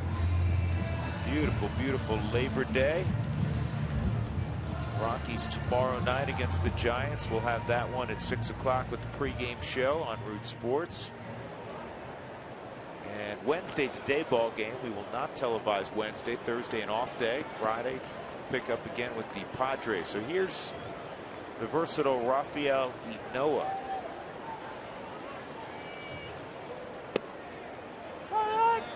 He's going to take a strike from Tim Hudson. Well, again, too, he's got to think part of this getting the opportunity because he's a good player, number one. He had 297 in Colorado Springs, 5 home runs, 32 RBIs. Christian Adames, who was up here earlier with the Rockies, was there playing most of the time in the middle of the infield. Was sent back to Tulsa to try to bolster that offense a little bit to get them an opportunity in the playoffs to win. Adames was the 2014 All-Star in the Texas League. Tyler Anderson, by the way, I don't know if Jeff mentioned it the other day, he was the pitcher of the year in the Texas League. Yeah, we did have an opportunity to mention that. Also mentioned that Michael Kadire was honorable mention all Pioneer League.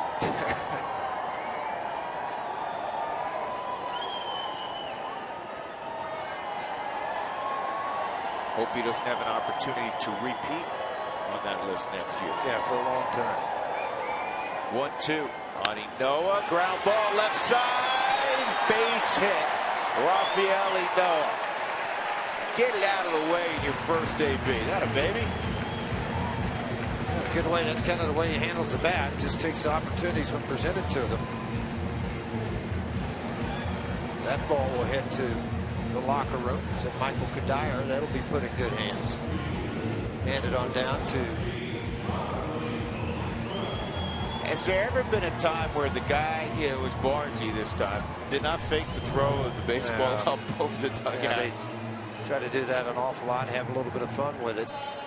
Because obviously, as a player, you want to stick that in your back pocket, carry it around with you, take it up, put it in your locker. He's been able to get Charlie twice. I don't think it'll happen a third time. Big Ben. When was the last time Charlie Blackmon struck out 3 times in a game, Doug?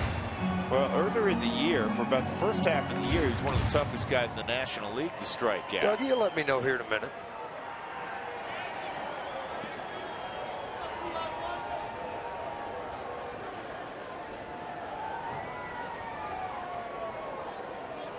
Rockies do have a guy on that list. This is fouled off.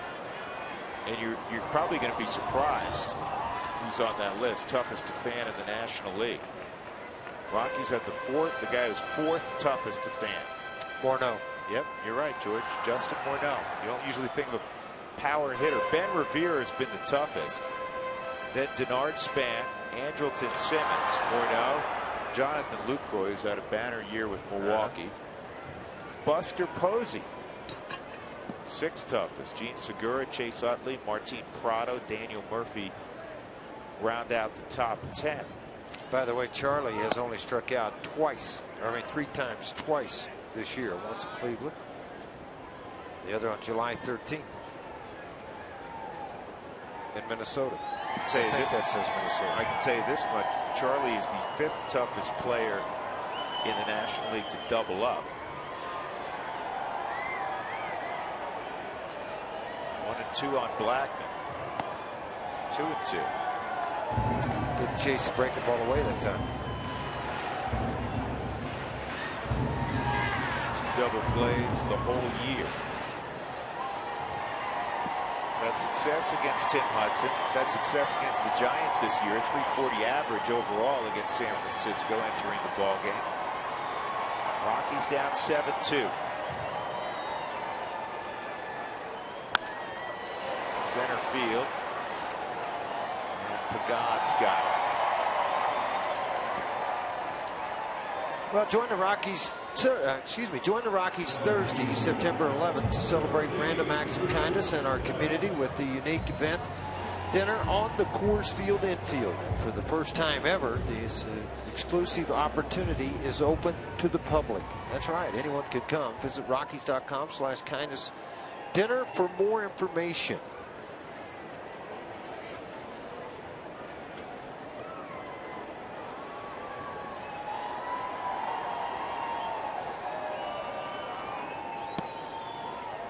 Stubbs takes a strike. Drew, a fly ball to center field and a strikeout.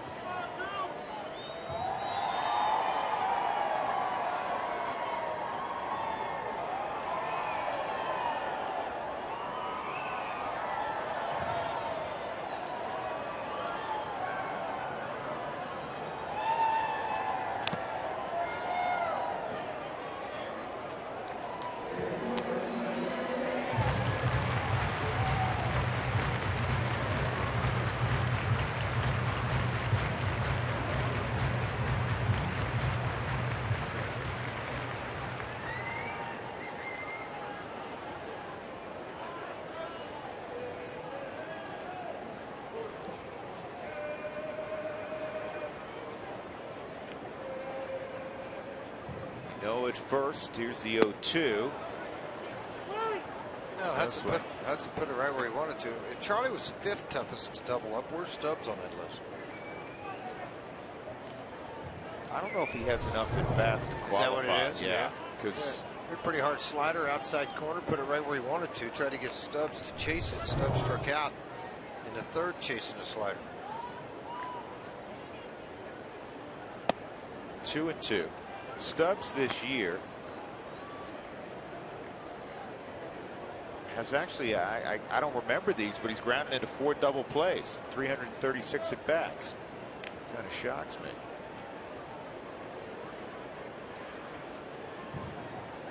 So 1 every 90 at bats, basically. 3-2.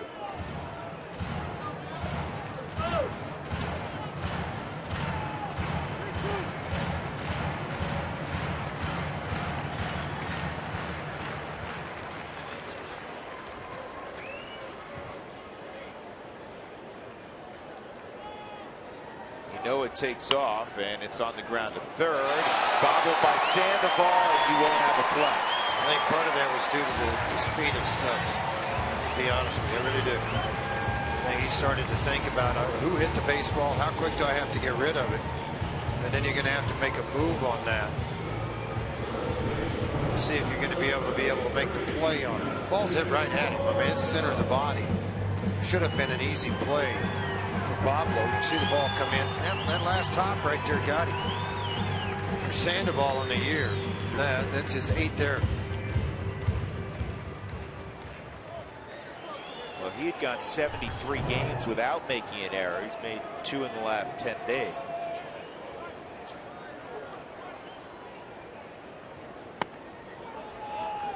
See if the Rockies can take advantage. With 1 out, they have 2 on. What it does too, it lengthens out a little bit of Tim Hudson. When you get a ball like that, you think you're going to have 2 outs, and instead you're dealing with no outs, runners first and second. Starting to work to the middle of this order.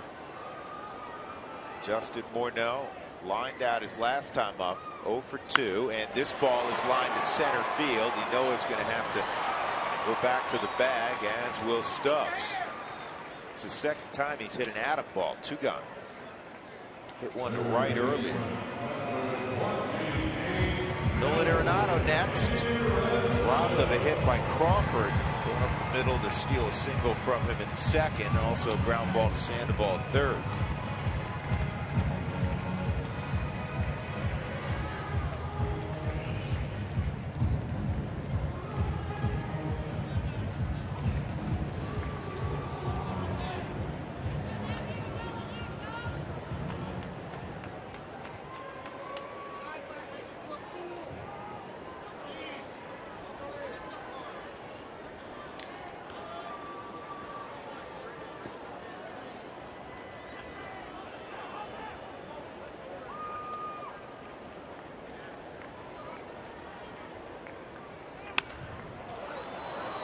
Nolan skies it to shallow center. Pagan coming quickly, and he almost didn't get there. Caught that waist high with the glove outstretched.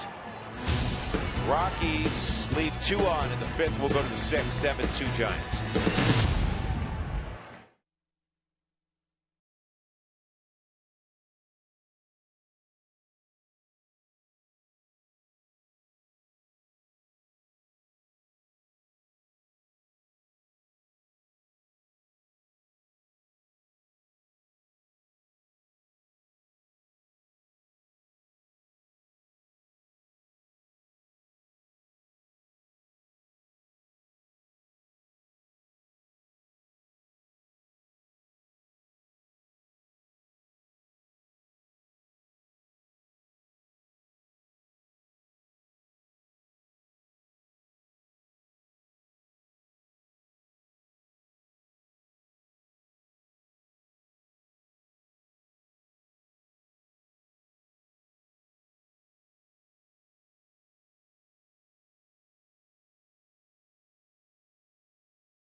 Bank game recap. Put the 7th inning stretch to good use. Get First Bank's free checking at efirstbank.com.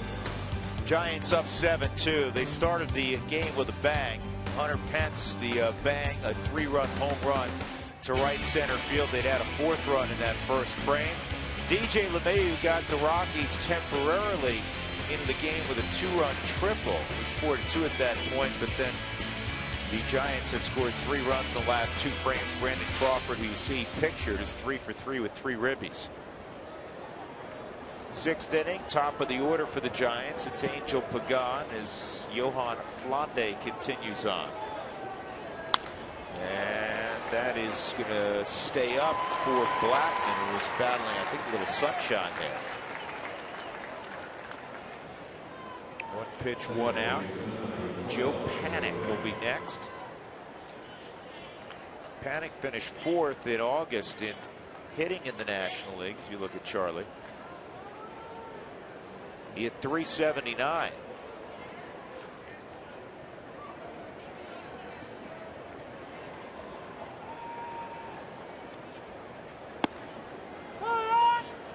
Joe Panik, a St. John's product.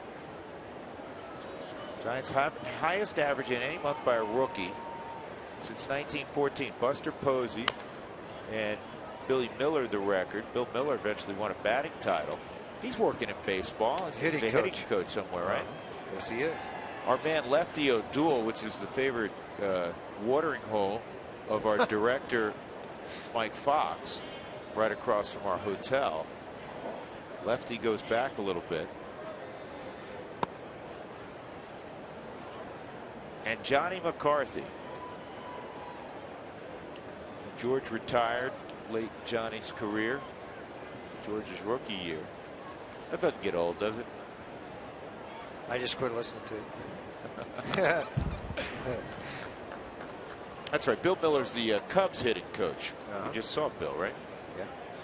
Well, you got to remember, he was with Boston working in their front office when Theo was over there. Then he went to the Dodgers working in the front office, and when Theo came over, I think the connection, I think they were reunited, and Bill took over that part of what's going on over with the Cubs right now. He's got some good young hitters to work with. Bryant just brought up Solis, another guy that has swung the bat extremely well with all the home runs since his call up from AAA.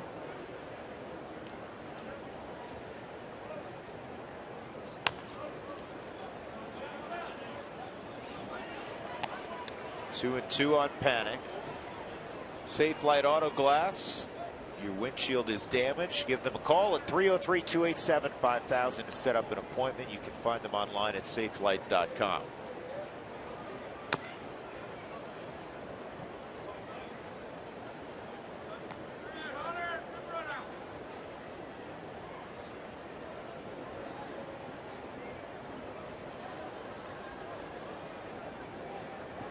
Two homestands, 2 road trips left in the 2014 season for the Rockies. On 2 hops to Morneau, off to Flande, 2 outs. Rockies next week will be in New York for 3, and then St. Louis for 3. And then they'll conclude the season in San Diego and at Dodger Stadium at the end of the month. Buster Posey is single, a foul out, and a double. He has scored 2 runs in the game. He has the highest road average in the National League at .336. 4th on that list, the Rockies' first baseman, Justin Morneau. Minimum how many at bats on that for the road thing? I think that has to qualify, so that'll be 3.1 plate appearances for the 13 games played. 7-2 Giants.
2 earlier in the suspended ball game that was completed. It was the Giants 4 and the Rockies 2. Did you know that money generated from hunting and fishing in our state creates jobs and protects wildlife? So when you see a hunter or angler, give them a hug. Learn more at hugahunter.com.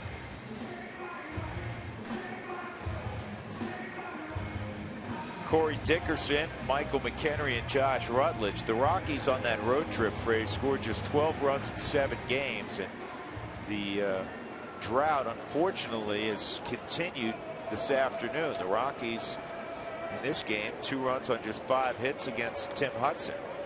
Yeah, it hadn't been exactly what everybody wanted to see happen out on the road. The last 7 at home, the Rockies had averaged 6.6 runs a game. On the road trip, they averaged 1.7 runs per game. Quite a contrasting difference when you start to do that. 31 extra base hits versus 10. A lot of different things went on with that. Corey Dickerson having a great year, though. 20 home runs, 63 RBIs, 306 average. 2-0 on Corey.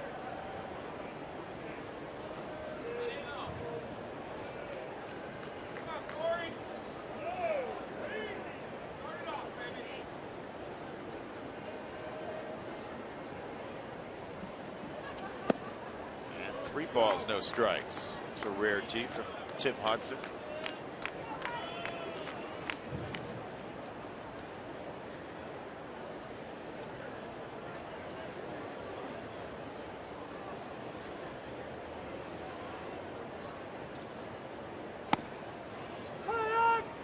Three and 1.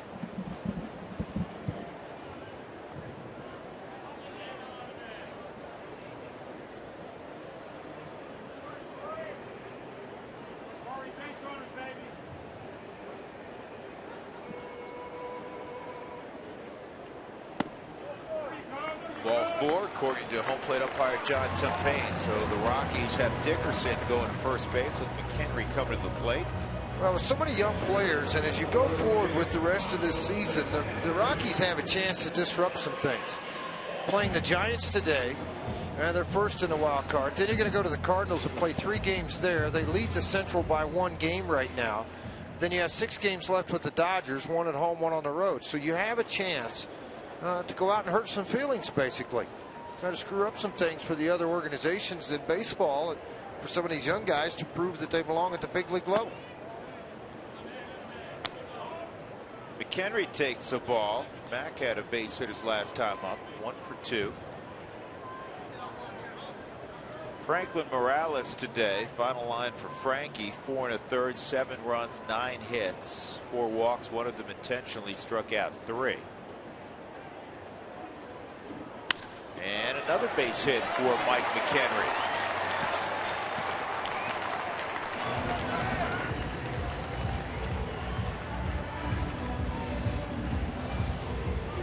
Josh Rutledge will take his turn. The day after every Rockies victory, get 40% off your online order at Papa John's. Enter the promo code ROXWIN at papajohns.com. And a bonus to that wonderful deal, 10% of net sales will be donated to Children's Hospital, Colorado.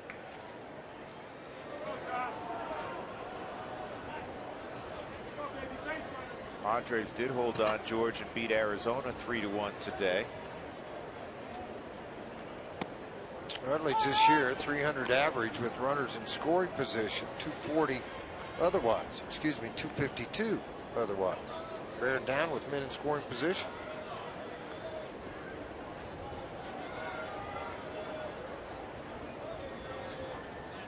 Javier Lopez has started to warm up. Acacia Machia has also started to throw in their bullpen. That's another hit for Rutledge. Here comes Dickerson. Throw's going to go to third. Not going to get McHenry. Second head first slide of the ball game into third. And the Rockies have put together a run on a walk and a couple of singles. It's 7-3. Rutledge had been 1 for 18 entering the ball game. He's 2 for 2 and was hit by a pitch. Good to see him go the other way. Stay inside this. Yeah, no question about it. He just took the slider that spun. It didn't break. tried to fight it off, which he did. He got it out of the reach of Panic, and then it was off to the races for everybody else. And a visit from Dave Righetti now to the veteran Hudson as the run came around to score. Corey Dickerson, McHenry to third, Rutledge to first. Matt McBride is going to be the pinch hitter. Pitcher spot is where DJ LeMahieu formerly was hitting. It's the 8th spot in the lineup. So McBride has already hit a couple of home runs, including a grand slam. His return after more than a year away to the big leagues. Will face Hudson. Nobody out.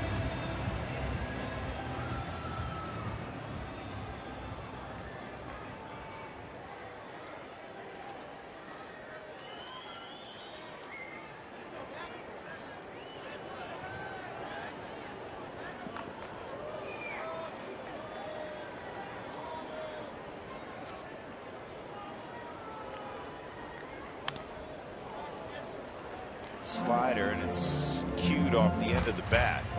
That's where Hudson, throughout his career as a veteran pitcher, has had the ability to shorten up innings and get ground ball double plays. And you get it, George, as you know, because you had this combination off 2 pitches. Sinker going one way. The slider also induces a lot of ground balls. There's no question. And he also utilized those pitches at different varying speeds.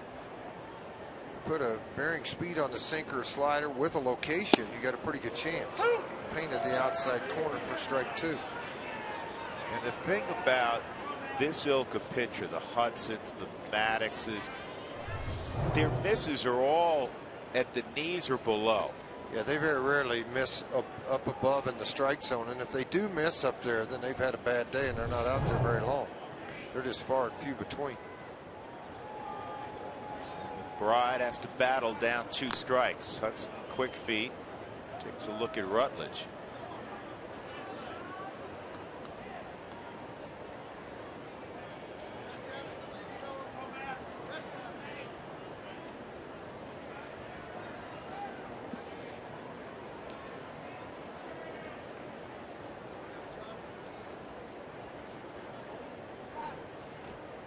One thing we've learned through the years, and certainly this club understands it despite the difficulty of this season and the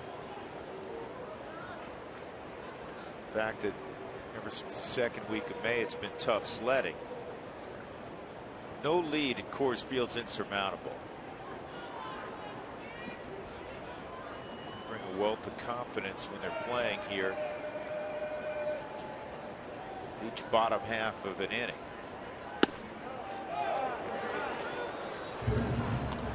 Tried to run a Maddox type fastball with a lot of run back over the plate to get the strikeout, didn't get the call.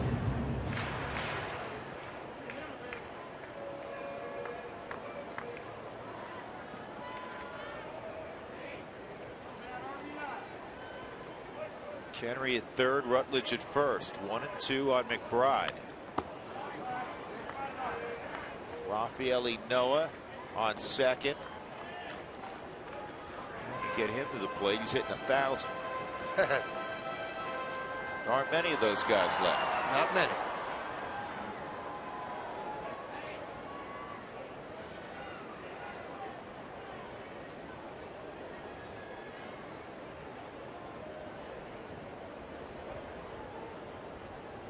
.94 pitches in for Tim Hudson. 114, the most he'd thrown this year. He's done it twice. That's a good eye by McBride.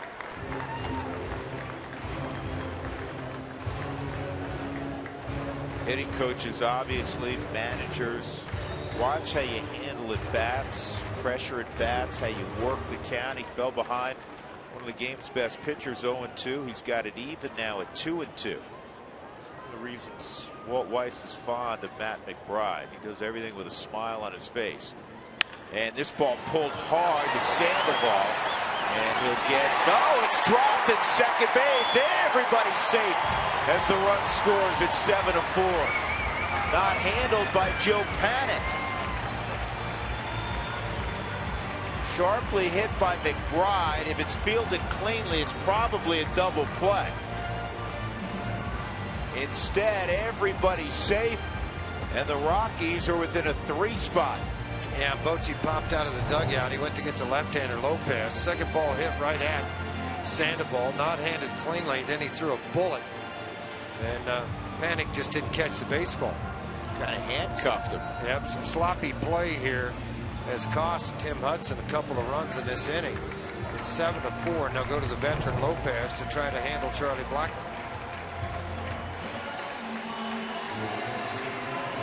7-4, back right after this.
Used by the Giants, runners on first and second, just 1 out. Labor Day sale, that's right, they're all over the place. Well, guess what? They're also right here with MLB.com at Bat Premium, featuring only $4.99. Follow every Rockies game with replays, reviews, scores, stats, and more. Download on the App Store today. Sale ends today, so make sure you do that. Visit the Rockies.com/mobile now. Javier Lopez making his 55th appearance in a stellar earned run average of 2.20. You can see the innings pitched, though, a left-handed specialist. 55th appearance is 32 innings. Rafael Inoa in his second big league at bat. He's had one lefty. Now he gets his first one right-handed. And his first AB worked out well. Ball away. He hit it away sharply, and Crawford could only just knock it down. And Inoa in his first at bat, as a souvenir he will always cherish.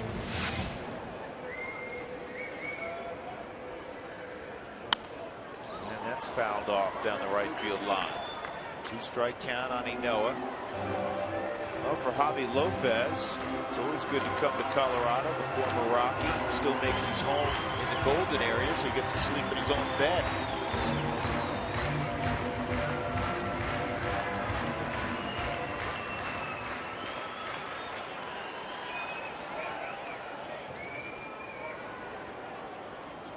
How baseball works, George. We remember when he first came up, and it's a little different. Situational guy. Figured to be up and down. He's carved out one heck of a career. He's been around a long time, and he's made himself a lot of money. Well, I think the key for him was the competition. You know, he knew that he wanted to be, and if you looked around, he played on really good clubs, Boston, San Francisco. He's a nice compliment to Jeremy Affeldt. 1-2 toward the gap. Inoa comes through. 1 run will score. Heading to third base is McBride. Rockies within 2. I told you, got to put up the guy who's hitting 1,000. Hitting 1,000 from both sides. Welcome to the big leagues, Rafael Inoa.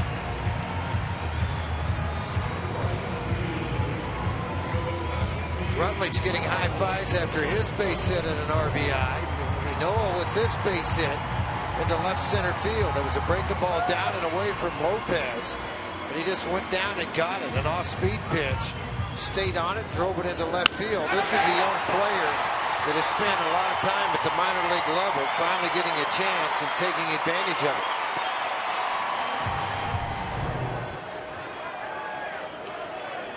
And now Blackman at the plate. 0 for 3.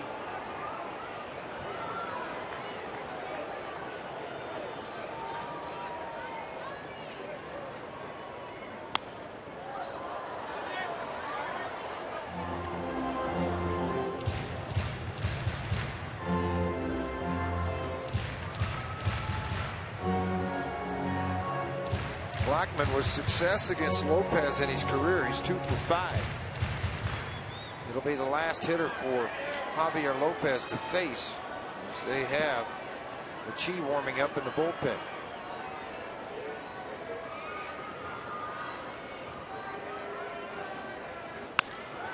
To short. Crawford's going to take it himself, and he can't turn the double play. Another run scores.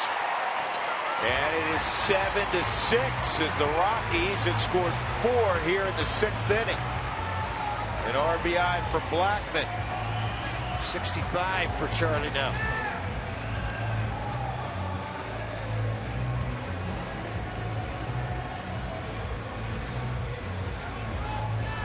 We'll see what Bochy's going to do. He is going to go to the bullpen here. Hard hit ball. Dropped Crawford to his knees. The hustle of Charlie Blackman extended the inning.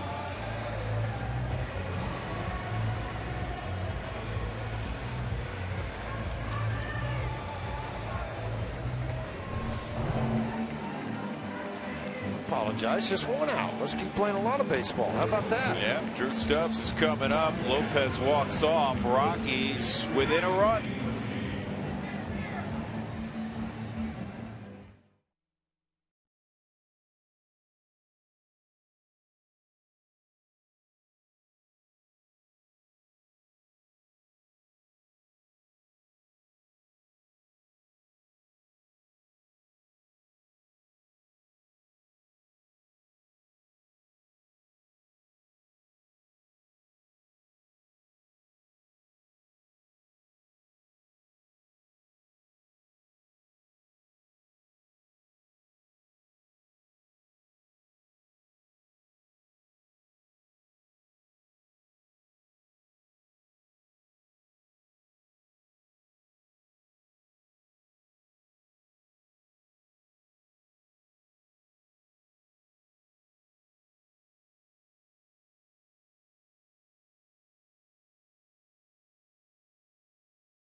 _RM on Twitter to receive alerts for the Rockies taco special when the Rockies score 7 or more, and they're on the cusp perhaps of doing that. Well, Rafael, you know, I'd be all smiles too. First day in the big leagues, got a hit lefty, I have a hit righty, have an RBI. Game's easy.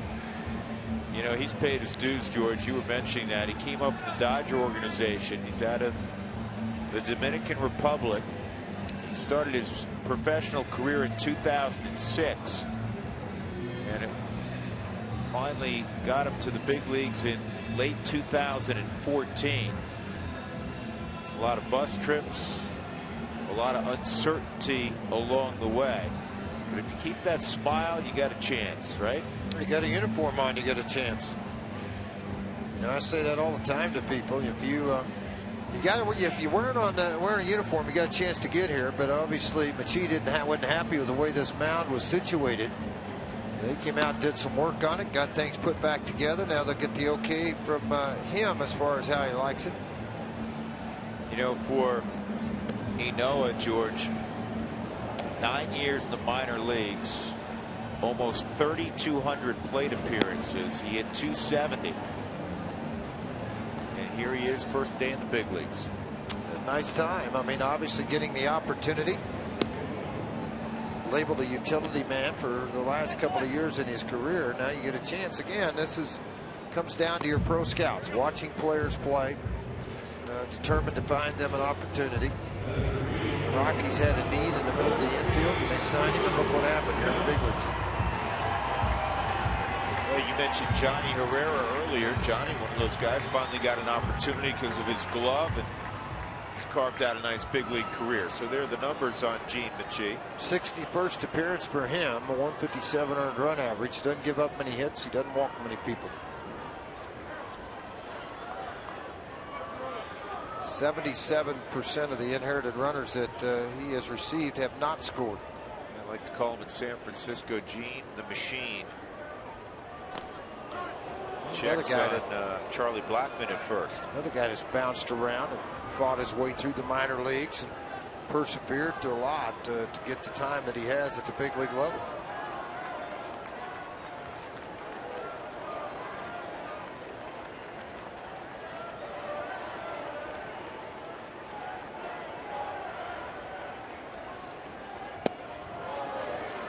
Got a question on a text from a good friend of mine who wanted to know how many Rockies players, with all the young players getting an opportunity because of injury, how many guys have had their first big league hit this year in a Rockies uniform? The answer to that is 7. Noah being the last. I'll give you the list here after a pitch. That's outside on Stubbs, 1-1. Kyle Parker, Ben Paulson, Jackson Williams, which has happened recently, and then 3 pitchers: Christian Bergman, Johan Flande, and Tyler Matzek. What's the record for most rookies getting a first hit on the same team? Why does your brain work that way? Because you just want Dougie to... Just you're curious about. 7 seems like a lot, so I'm just wondering what the most might be. Doug's eyes are crossed. More than 7. Doug's eyes are crossed.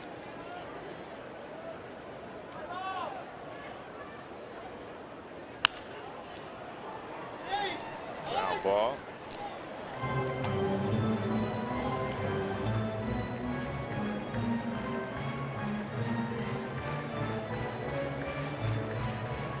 Tell you a guy who's not real happy right now, and that's Tim Hudson. Sure, he'll be happy if he gets to shake hands, but he's not real happy right now. Just a 1-run lead when it was a 5-run lead when the inning started. Ends up giving up 6 runs in 5+.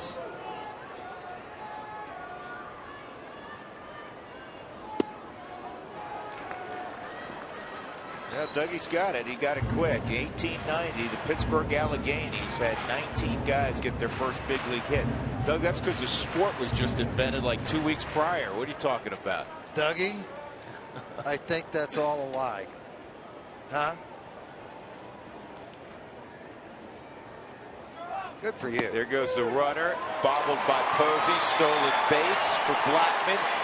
His 23rd stolen base, tying run in scoring position, and Stubbs was called out. This game gets tied up this inning, folks. Remember Charlie Blackmon's hustle to beat out the double play to keep this inning with a chance to tie it up and keep it alive with a man on. Good stolen base by Charlie. The exchange by Posey, not there. They're going to talk about how to handle Morneau. And maybe also they're changing their signs up with Charlie at second base. But Justin's hit the ball hard twice. Came into the ball game leading the National League and hitting at .311. He's 0 for 3, but again, that's not indicative of how he swung the bat. He hit a screaming liner to right and a screaming liner to center.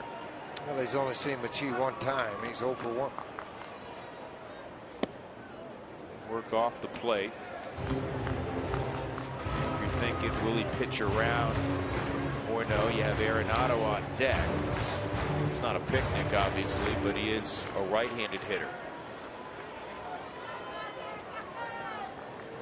And now they're going to stand up and just put him on.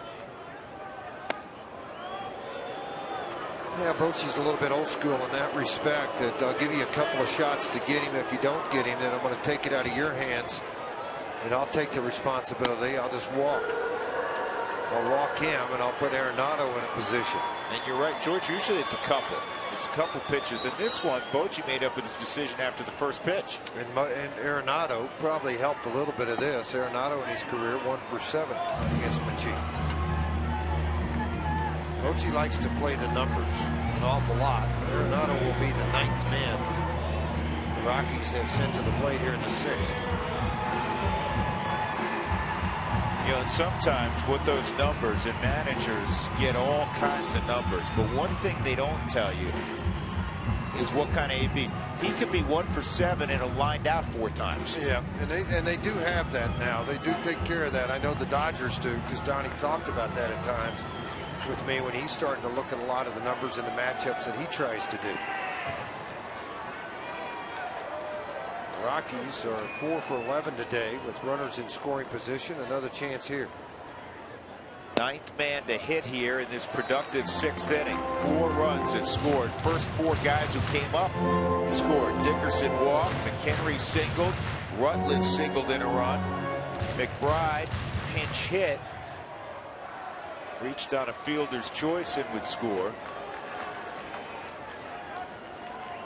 Fielder's choice and an error.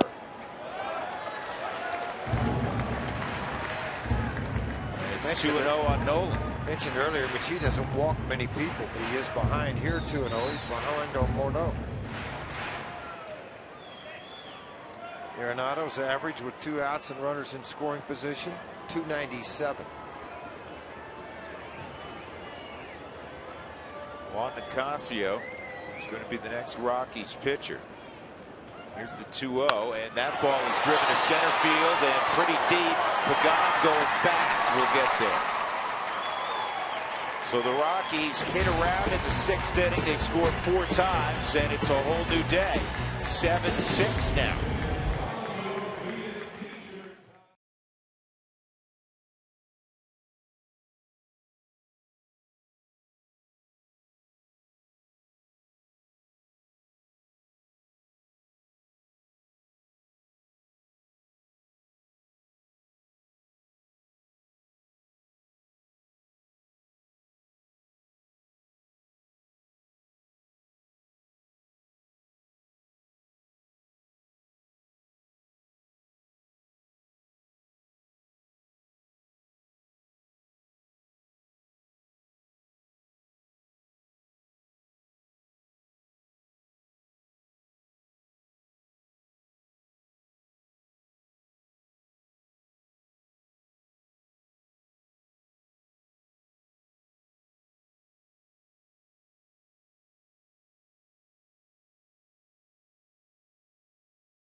It's now 7-6 as we go to the 7th inning, and the Rockies will bring on Juan Nicasio.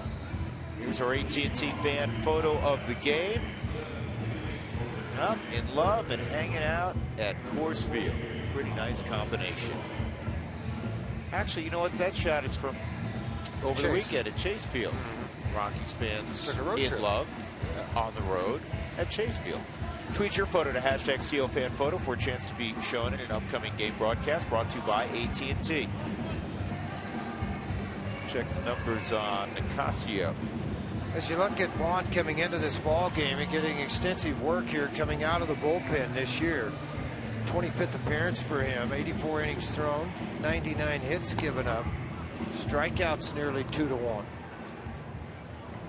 He will try to get this first batter, which will be Sandoval, to set the tone. He's been able to do that 67% of the time this year.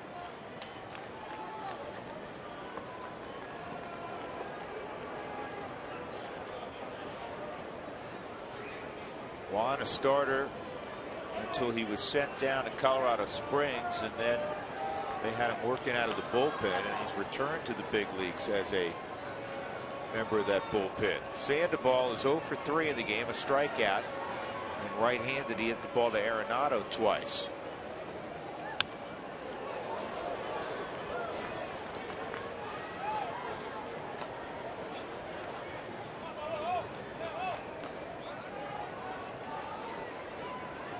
Something you may not know about Panda. Came up initially as a catcher. Discussed that before. He switch hits, he can switch throw. I had read that about him. He's that's called ambidextrous. He's ambidextrous, and I haven't heard switch throw before. Well, have you, Doug? No, but when you're talking about a guy that switch hits, you have to say switch throws. You switch throw? Have you heard that term used before, Doug? It's a baseball term. No, I didn't think so. Doug said he hadn't heard it. He's been in this as long as I have, 39 years. He's only like 37 years old. Here's the 0-2 on the switch thrower. He told me you get the ball in mid-80s left-handed. He told you that? Yeah. He told you that? He did. Which means that even if he's fudging by a few miles an hour, like 7 or 8, 10, 15, that's still pretty impressive. And that could be a problem. It is. A looping single that broke Sandoval's bat. We like to say good pitch, bad result. It's exactly what it is. It is a very good pitch and a very bad result. Ball's up into the zone. It got right underneath the label. He was trying to get his hands inside the baseball, blooped it out over the head. But the danger side of that again, here you go in this lineup with a lot of situations going on. Arias is in the on-deck circle. They have Rex Brothers warming up in the bullpen. If they try to switch and go to the left-hander out of a left-handed type hitter, if they pinch hit for him. Hunter Pence, 3-run home run, ground ball to third. The Rockies intentionally walked him, and he scored in the 5th. 14-game hitting streak, hitting well over 400 during the last 2 weeks. And George, because he never rests, Labor Day has always been kind to him. 444 average on Labor Day. All those guys, they hit well on Labor Day. They hit well on other days of the week too, don't they? Yeah, they do. Well, that's the other side of that. I mean, a lot of these guys that hit good on this particular holiday hit good on a lot of holidays. Slider on 2-0. It's 2-1. That's one thing Juan has been forced to do, and that is to utilize the secondary pitches in tough situations like this.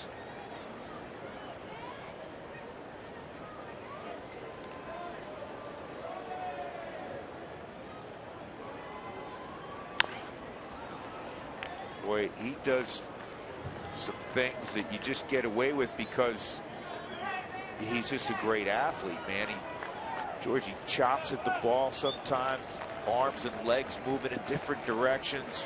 Quite honestly, he's got such great hand-eye coordination. That's why it all works. Yeah.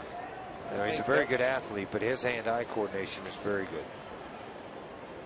He hits balls out of the strike zone. Bad ball hitter extraordinaire. 2-2. And that ball is lathered to center field, and Stubbs makes the catch. It's about the only way you get Pence out these days. They're good, thankful that Stubbs got a lot of speed in center field. He's able to break back and catch this baseball, because you're right, it was lathered. No question about that. Drew utilizing his speed. High enough, just enough for Stubbs to take a last step leap and be able to reach up and catch this baseball. Prevent the advancement of Sandoval. Nicasio happy he caught that one. Joaquin Arias. A walk, a single, and a walk. The Rockies have yet to retire the 29-year-old.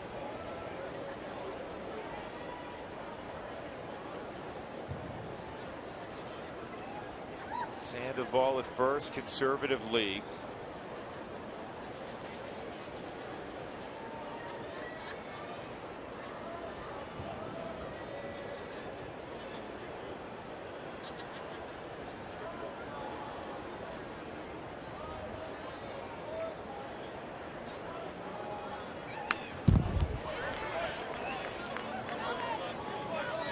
One strike count.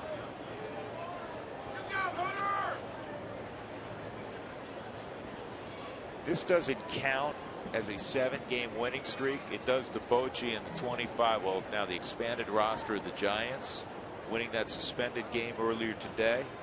The last time, and the reason I say it doesn't count, it counts a victory back on May 22nd now.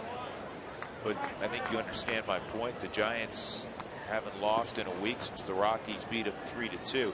The last time the Giants have won 7 straight, 2011, which is a surprise because in 2012 they were world champions. Exactly. Well, they're climbing up the ladder. They've got hot, making a run right now when they need to, and that is to catch the Dodgers. And they've got 6 games left with the Dodgers. And the Dodgers are underway with Washington, and the Nats scored in the first inning against Roberto Hernandez. That'll be an interesting series out there, George. That could be a playoff preview, Washington and the Dodgers. Yeah, no question it could be. If the Dodgers were happen to fall out of the West, and then St. Louis or Milwaukee or Pittsburgh, any of those teams get hot, how do you think the Dodgers are going to feel if they're out completely? There's some guys, you know, I mean, you're looking at the Giants, Brewers, Braves, Pirates are all right there. Every one of them. And the St. Louis Cardinals, you know, those teams, any one of those teams could wipe out the Dodgers right now. I still look at that Giant rotation and think it would be virtually impossible for them not to make the postseason. And really, they're going to be difficult to catch in the West. So the Giants are making it very interesting. 2 outs. And that'll bring up Gregor Blanco. And that's what teams used to say about the Giants when they'd roll Lincecum. You know, Vogelsong had those times. Matt Cain, Bumgarner came along. There's just so much pitching that if you got, you know, if the Giants produced 3 runs, they were going to be difficult to beat. The Dodgers are in that mode when you roll out Kershaw and Greinke and Ryu. Well, the first 2 really, and then Beckett has thrown better of late. They had to go out and get Hernandez because of Beckett. But there's some failures and injuries that they've had to deal with here of late. A lot of their young pitchers, and they are stacked up. They're just not quite ready to make that step into this type of situation. They want veteran guys.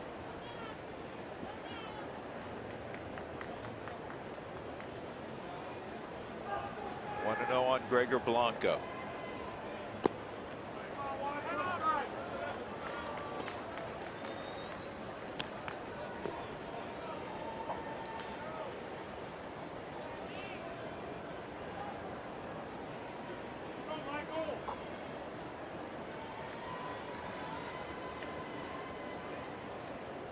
Gregor earlier in the year would take to hanging a picture of AT&T Park in his locker on the road after starting 1 for 29 in visiting ballparks this year. Ground ball to Morneau. Nicasio works a strong 7th inning. Stretch time at Coors Field. Rockies, when they head back on offense, are within a run. It's 7-6. And on this Labor Day, we're going to stick around for a rendition of God Bless America.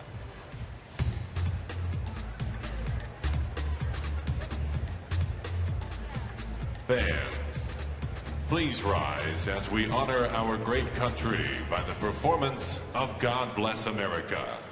Performing God Bless America today, representing the Denver Sheriff's Department, is Deputy Sheriff Naomi Caber. Please welcome Deputy Sheriff Caber and join her by singing along to God Bless America.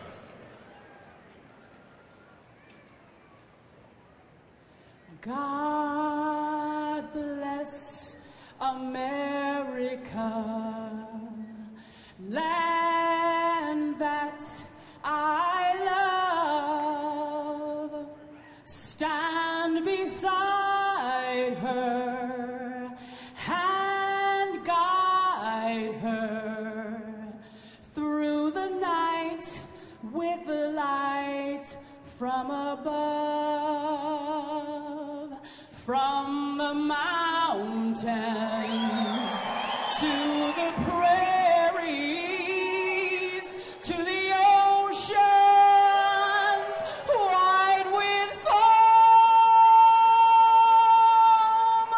God bless America, my home, sweet home.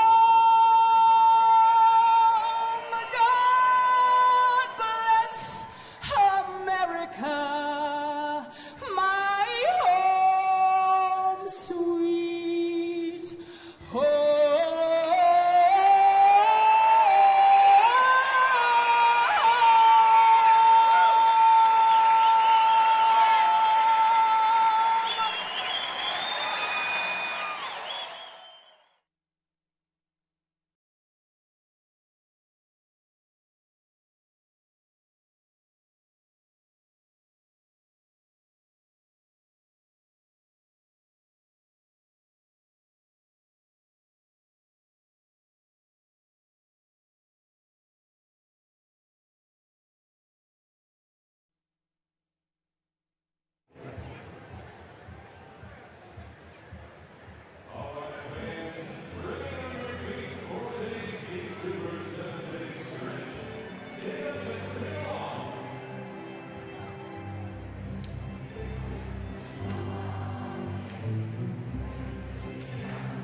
Cooney Lexus look back. Did not start well for the Rockies. It did for the Giants.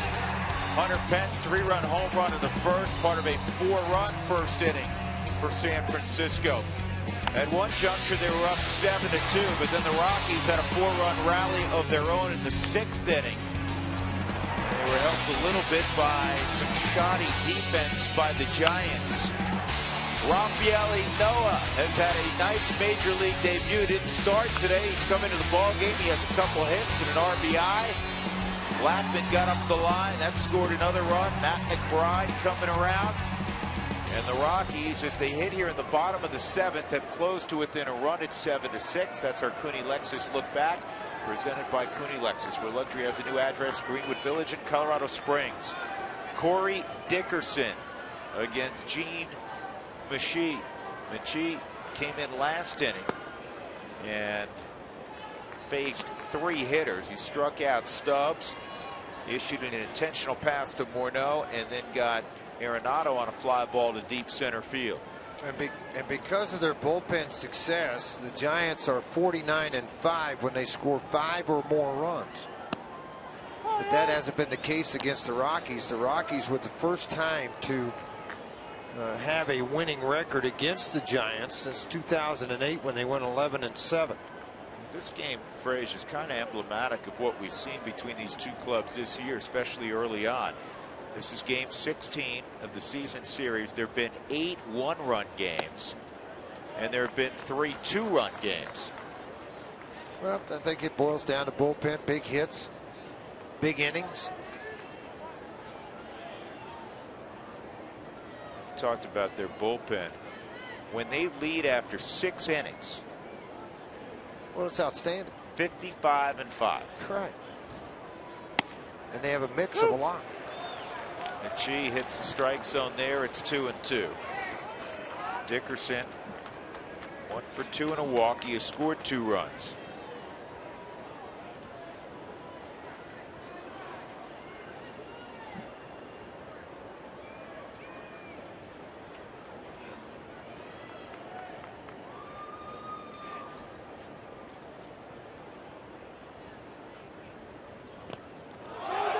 That gets away, and Dickerson's going to reach on a strikeout.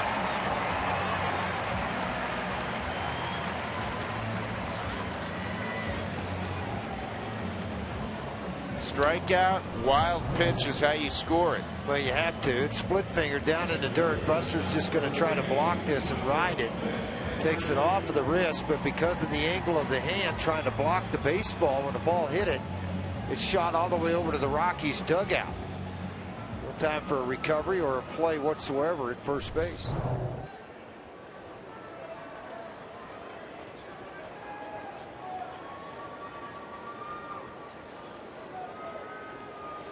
McHenry 2 for 3. What happened to Corey?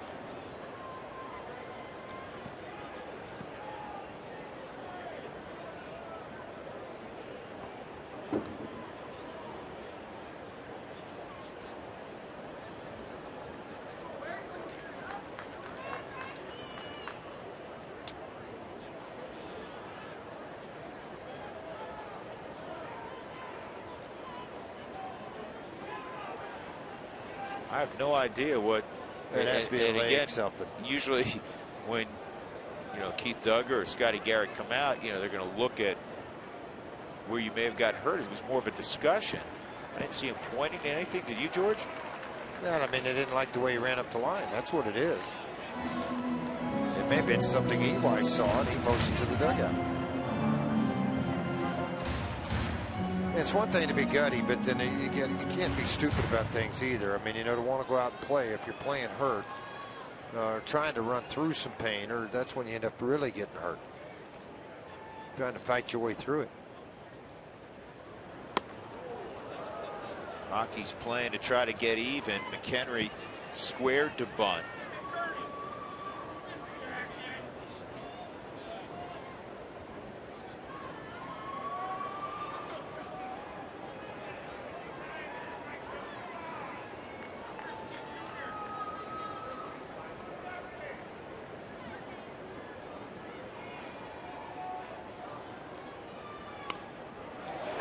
Good bunt. Nice Really job, good bunt. Mike McHenry. 2-4 on the sac bunt. Dickerson to scoring position. Join the Rockies this Sunday for the second annual Yoga Day at Coors Field. Drew and I will be here. I'm going to be on my yoga mat. No, I'm not. I couldn't even hardly touch my toes. The Yoga Day, ticket packages, and receive Rockies yoga mat. Plus, you get to participate on a special post-game yoga session on the field. They did this a couple years ago. I don't want to see you do yoga. I'm not doing yoga. As much as I would like to, got no chance. Sandoval lost his belt, literally. His belt broke. What is going on? We have an equipment malfunction. See, when you tell everybody you've lost weight, right, and then the belt breaks, they stop believing you.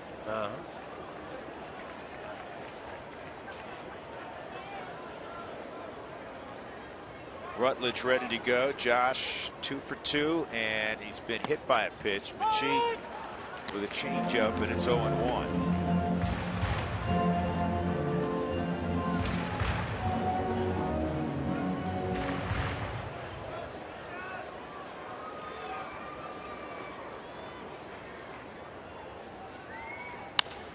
To third and on through. Dickerson will get a green light. Here's the throw offline. Rockies have tied it up. Josh Rutledge in a slump coming into the ball game. He's not in a slump any longer. 7-7 in the seventh. 2 RBIs for Rutledge to go along with 3 hits today, and he was hit by a pitch earlier. Morales spits the hook out, and Hudson loses win number 215 because of the failure of this bullpen and his defense behind him. Rutledge, base hit, shoots it by Panbo into left field. The throw coming in from the left fielder was late from Blanco and well up the line. Not even close to get Dickerson. Charged the ball well, then the wind up, and then the cut fastball to the plate, missed by 15 feet. Ben Polson will now swing the bat. Barnes was out earlier. Now will be Polson, who's 3 for 5 in his pinch hitting duties in his young big league career. Well, this is where, with the extended bench, more options for Walt Weiss. And why not call on Paulson, who every time he comes up, it seems like he hits a line drive in some direction. He had a pinch hit single in the suspended game.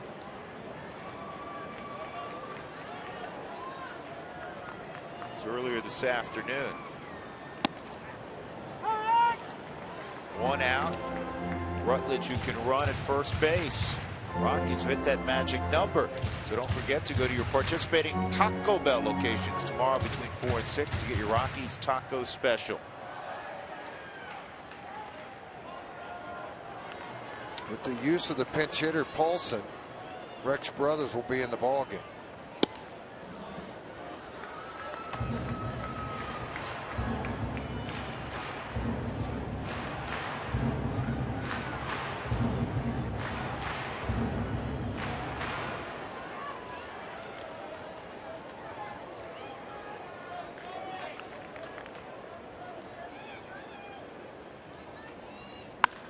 This ball lifted up right field and deep and gone. Ben Paulson, a 2-run pinch hit home run. This guy's been magical. Rockies lead 9-7.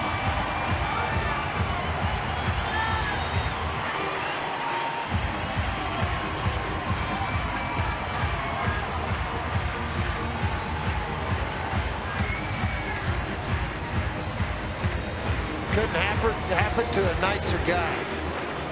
As Walt Weiss has said many times, he's persevered through a lot of guys bypassing him, getting opportunities. He's now 4 for 6 as a pinch hitter and productive hits, just like this 2-run home run to put the Rockies on top 9-7.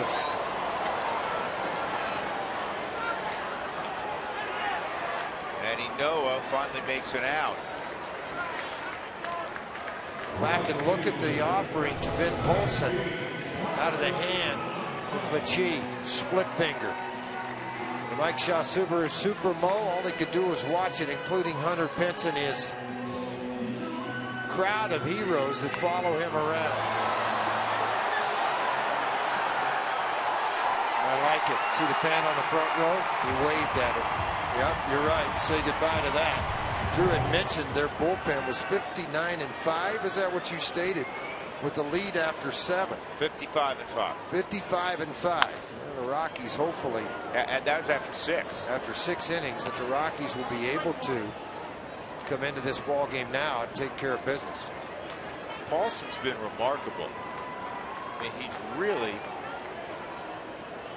been phenomenal in his short stints in the big leagues. It's the Rockies' fifth pinch hit home run of the year. Barnes has a couple. Culberson has one. Stubbs had one. This ball's hit the center field. Blackman will watch God make the catch. That ends the inning. But the Rockies scored 3 times. The base hit by Rutledge ties it. And then Ben Paulson, a 2-run pinch hit home run. Colorado 9 and the Giants 7.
.323 against right-handed pitching in his young big league career. And that was a rather large swing of the bat last inning. 2-run pinch hit, home run. Rockies up 9-7 as we check our CenturyLink link to what's next. Here's the rest of, well, it's not the rest of September, but the next few weeks. The Rockies will have the Padres over the weekend. Then it's off to New York to see the Mets, on to St. Louis to see the Cardinals, home for the Dodgers, and the Arizona Diamondbacks for 4 games. So Rex Brothers, who has been struggling, is on to face Brandon Crawford. Well, obviously the numbers have jumped, but the strikeouts, you just got to, when you get in a funk like this, and I know the other day, there's a high fly ball. Charlie will settle under it in right field. He'll collect it for the out. But when you get into these trends or bad luck and you start to press and you're hunting for things and you're just thinking in your mind the whole time, you know, I got to make the perfect pitch. And the other day in Arizona, it wasn't a good day. Walked 3 guys. All 3 runs came in on a grand slam. Personally, I wouldn't make a switch here right now. I'd go ahead and let him face, but that's not what Walt's going to do. He's going to go right on right and go to Ottavino. He got the out he wanted from Rex. Andrew Susac was announced. So Brothers with 1 pitch gets Crawford. 1 out in the 8th inning. 9-7 Rockies.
On. Adam Ottavino has been summoned. Pinch hitting for Bruce Bochy is right-handed hitter Andrew Susac. Ottavino limiting righties to 234 average. Struggles with the left-handers at 348. Angel Pagan is on deck.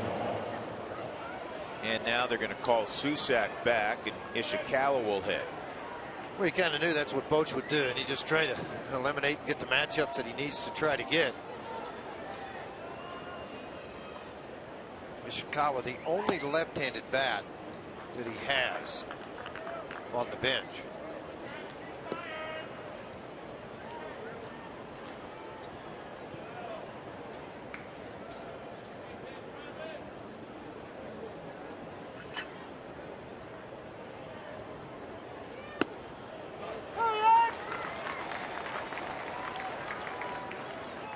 Ball, 1 strike.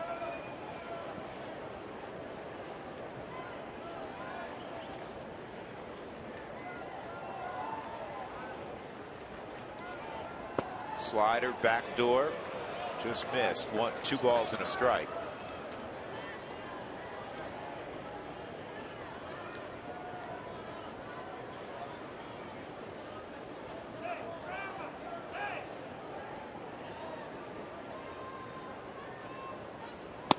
Good fastball at 96.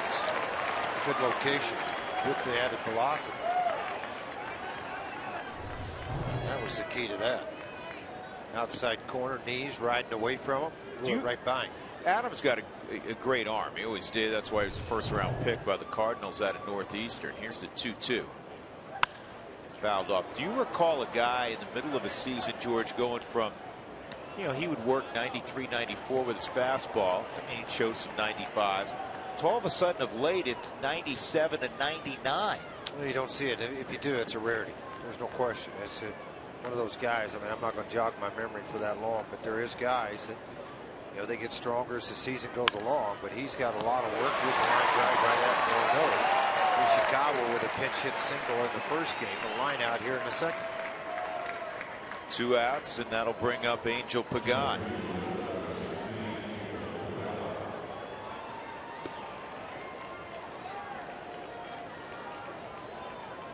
Pagan is 1 for 4. He had a single back in the second inning.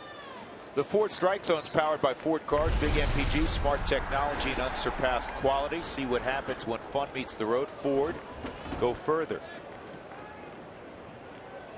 And that's a dirty slider there on the outer edge. It's 0-1.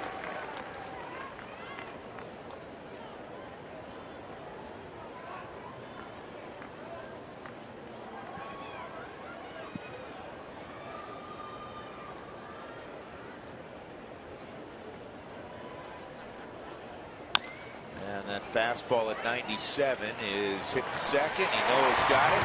And Adam Ottavino gets the final 2 outs of the 8th inning after Brothers got the first out. We'll go to the bottom of the 8th. 9-7 Rockies.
They've scored 7 unanswered runs. Bottom of the 8th inning, they'll try to add on.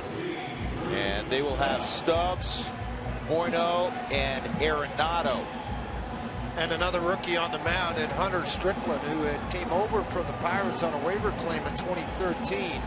Spent that entire year recovering from Tommy John, an 18th round draft pick out of high school, signed by Boston. Very highly thought of prospect, and the Boston organization was part of an Adam LaRoche trade. And then when he's put on waivers by Pittsburgh, picked up by San Francisco. This year he started the year in Double-A, where he threw 35 2/3, had 11 saves. He struck out 48. He has tossed 11 scoreless at Fresno, and here he is making his major league debut to face Drew Stubbs.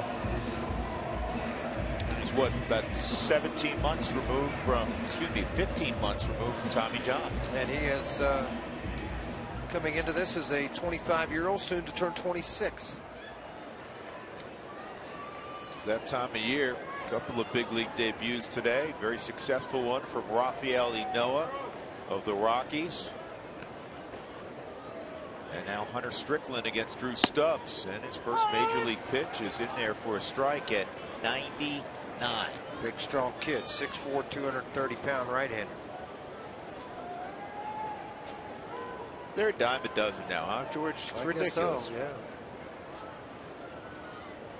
Posey's like, hey, you guys were telling me some stuff about this guy.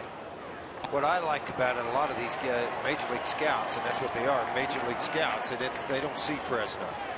They just do all 30 major league teams. They write up all the pitchers and players and where they fit, free agents and everything. I guarantee you, when he threw his first pitch, they all looked at each other and go, you get the same thing I got? Did you get 99? They all did. The old-time scout said that sounded fast. That's exactly right. 0-2 on Stubbs. That's why I love the movie. What was it with the curve with Clint Eastwood? Trouble with the curve. What a great show. Dodgers have scored a couple to take a 2-1 lead in the third against the Nationals at Dodger Stadium. Well, the crowd ought to be about showing up. That's about right. I try to think back to hard doors, like Bart Johnson was a guy that threw really hard. Goose Gossage threw really, really hard. Dennis Eckersley threw very hard when he was a younger player. And they just attacked guys. I mean, it was 99. I mean, it was just elbows and here it comes, boys. See if you can hit it.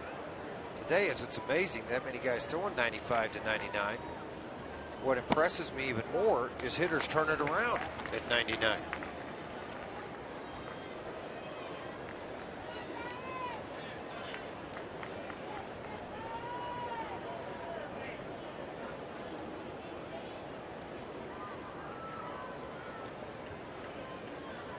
One and two on Drew Stubbs. I heard some hissing. I'm not sure if it was his fastball or if there was a bug by my microphone. That ball goes through the strike zone and hisses. 2-2.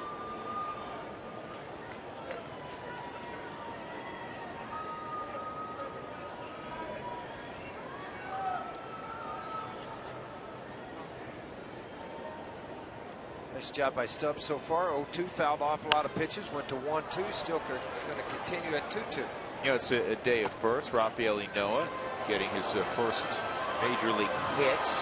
When we went over that list of the 7 guys who've gotten their first hit this year, first big league hit, and we left one out. We apologize because he's been in the big leagues for a while, but over in the American League, Brett Anderson got his first big league hit this year. There you go. Who brought that to your attention? Can't tell you. Doug. This ball hammered deep left field. If it's fair, it is gone. It is a foul ball.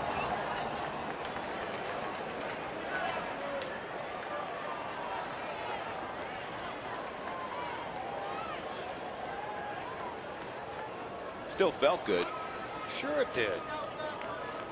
It felt good out of Strickland's hand at 98, about halfway there. He heard the contact. He went, it didn't feel quite so good. And Stubbs was saying, man, that felt good. I was right on that thing. How did I pull it?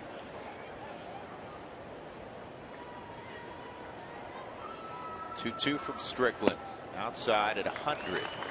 3-2.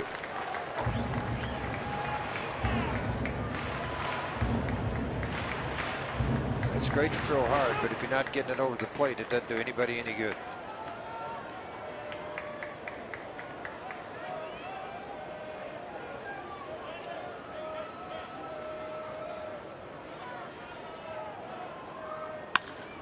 On the ground through the left side. Good at bat through Stubbs. He singles against Hunter Strickland. Oh, a great at bat.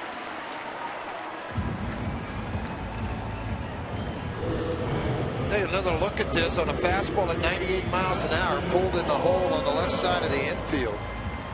Stubbs got the opportunity to do this because he was able to fight off a lot of high-powered fastballs at good locations from Strickland. Very good at bat by Drew Stubbs.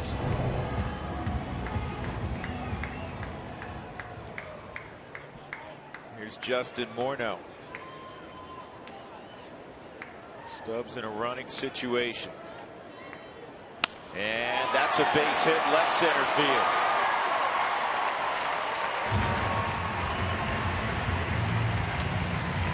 Go back to spring training with Justin Morneau. And you just didn't see him take a bad at bat. There wasn't a bat where you go, ooh, he looked like he was fooled badly there. It looked like he was way out on his front side. He just grinds out at bat after at bat, and quite frequently the fat part of the bat ends up on the baseball, George. I really want to tell you a true story here. Most hitters that win MVP titles and win batting titles and stuff, they don't have bad at bats. They have good at bats, and they get themselves out. Yeah. And Morneau's in that class, the class of Todd Helton, the class of Troy Tulowitzki, Gonzalez when they're healthy, with a Kadire when healthy. You don't get them out, they get themselves out. Nolan Arenado tonight's 0 for 4, so he's due. Rockies 9 runs on 12 hits. I don't know what you're thinking at home. It seems like the Rockies did produce 12 hits on that road trip. I can tell you this, they had 9 runs today. They had 12 the last week in San Francisco and Arizona over 7 ball games.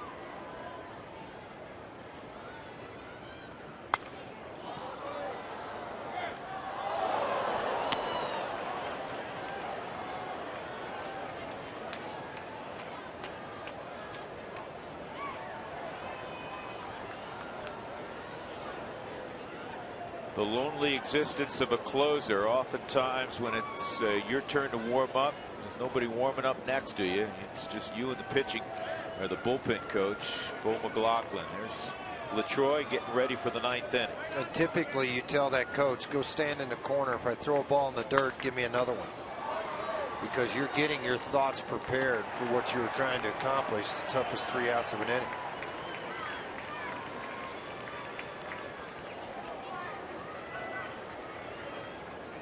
I hated coaches that would walk up to me and would say to me while you're in the bullpen, you know, you've got Garvey, Say, and so coming up. And I'd say, I don't care. I don't want to know who's coming up.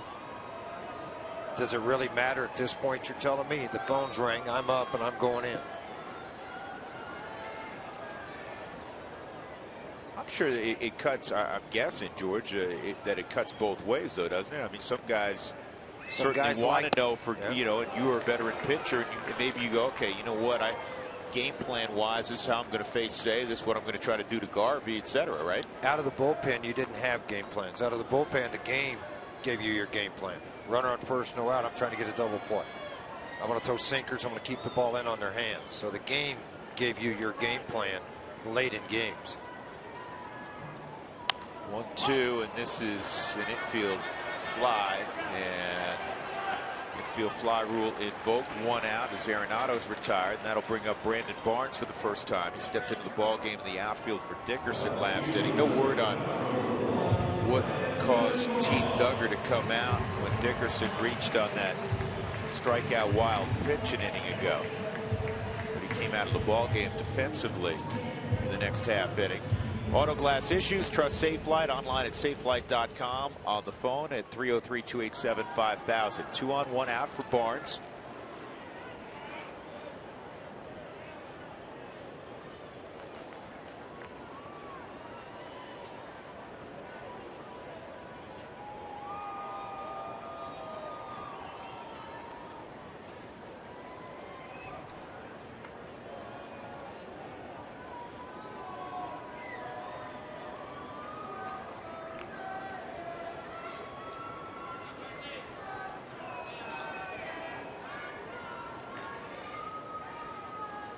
There goes Stubbs heading for third. They're going to go try to get the trail runner, and they do. Well, Justin Morneau is thrown out. They picked the slower of the two. It has nothing to do with more than what Posey had given the signal to prior to the pitch. And that's the way virtually every team would handle it. Walt's going to go out and ask him to take a look at this. It might not be a bad idea either. I want to see this throw and tag too. Pretty close. Yeah, I couldn't tell. They're going to look at it. If it stands up, Stubbs does not get a stolen base. And while we have a moment, we'll tell you this manager's challenge is brought to you by Subaru's EyeSight Driver Assist technology, a vigilant safety feature that gives peace of mind to every drive.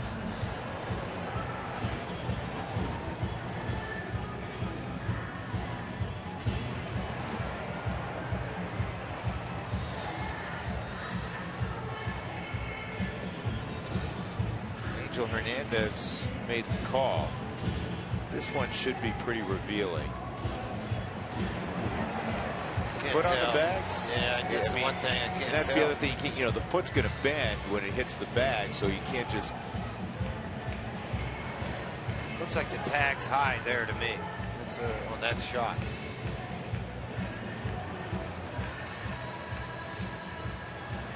It's amazing how it all stops and everybody just stares at the scoreboard.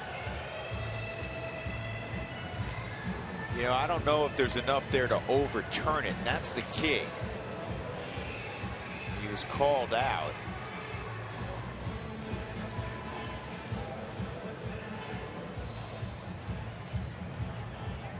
I don't know, man. It's close.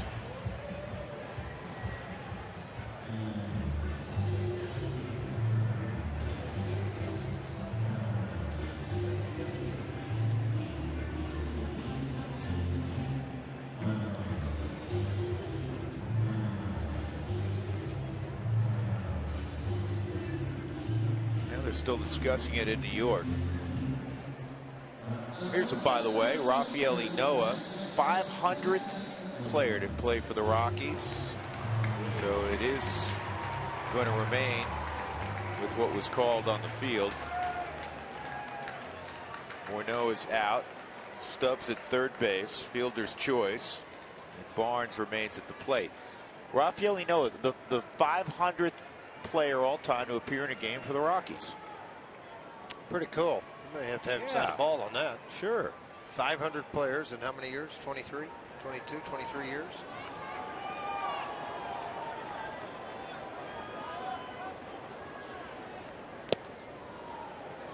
Nice pick by Posey with a runner at second.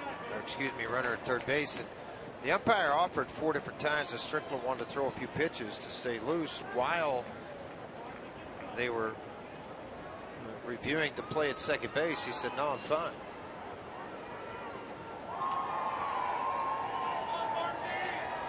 Going 95 to 100. I'm sure Posey was fine with that too.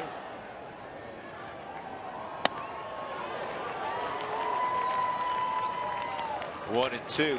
That fastball up and in is very difficult for any hitter to get on top of. Up and in and up and away. Hard to get on top of the fastball to do anything with it. But it's also, I mean, it's a very difficult pitch to lay off of.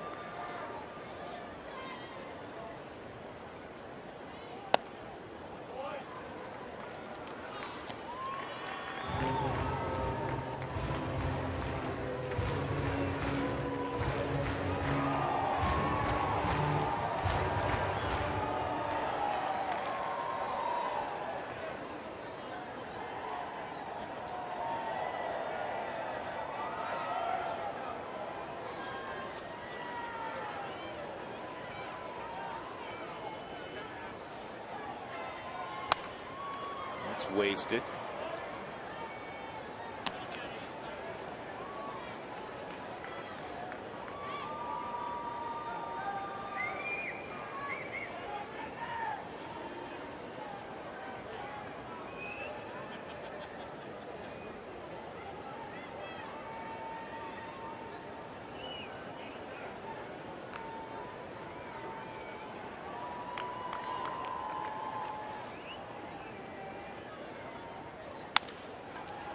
Slowly hit the short. Crawford throws out Barnes. Rockies had a couple hits, do not score in the 8th inning. They're looking for 3 more outs. They have a 9-7 lead as they hand the baseball to LaTroy Hawkins.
to you by Southwest Airlines. Find our fares online only at southwest.com.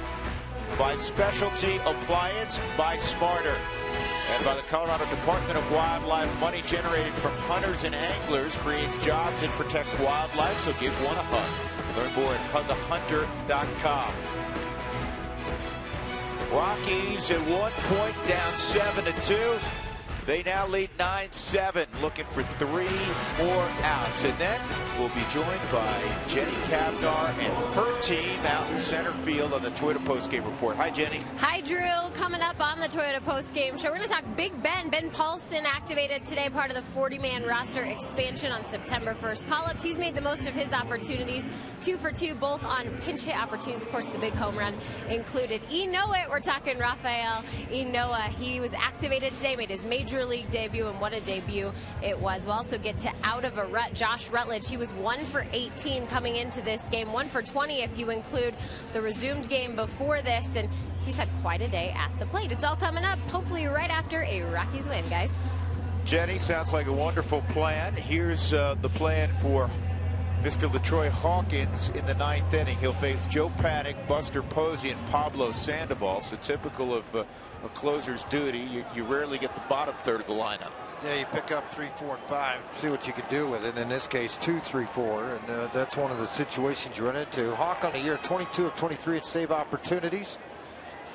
47 innings pitched. You're not going to see a ton of strikeouts. See a lot of ground ball outs, but not many hits. Keeps the ball inside the fences. He'll try to do that here in the 9th.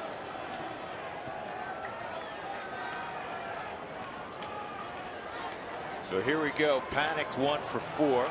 Young second baseman, and that fastball's down low. Bounced up there. It's 1-0. George told you the save opportunities and the saves performed successfully. Only 1 blown save for Hawk. He has the best percentage in Major League Baseball this year. Just under 96%.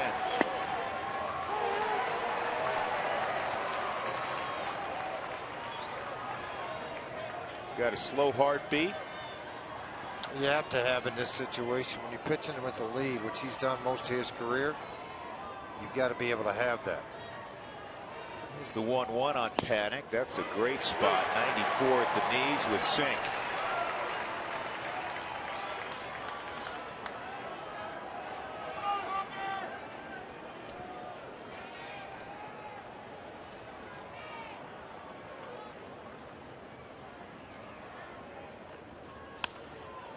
This is looped to left. That's a fair ball. Wow. Paddock's going to get a double out of this.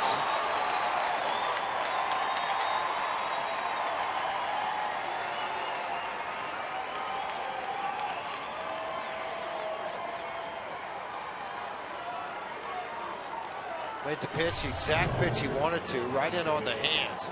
He's just able to fight this thing off right at the label, zip it up over the top of Arenado for a double.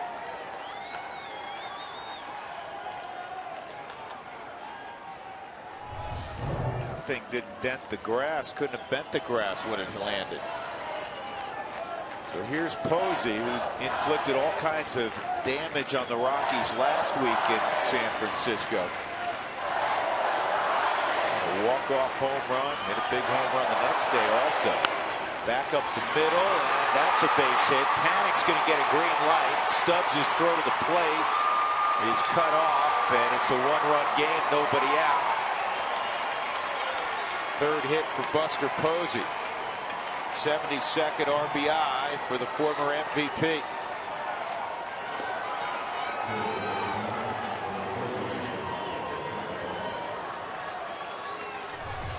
Ball first picking, coming right out over the plate with it. Took it right up the middle past Hawkins on the outside part of his knee and into the outfield. They will now pinch run for Buster Posey with the abundance of catchers on the roster.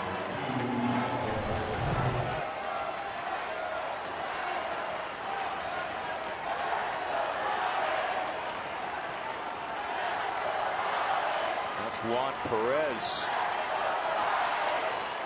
at first base.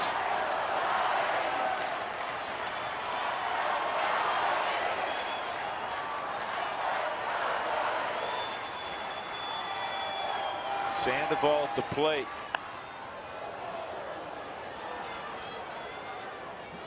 Naturally, you'd like to see something on the ground here. Yeah, he'd love to flip the double play with one pitch. Sandoval 0 for 4 in his career versus LaTroy Hawkins.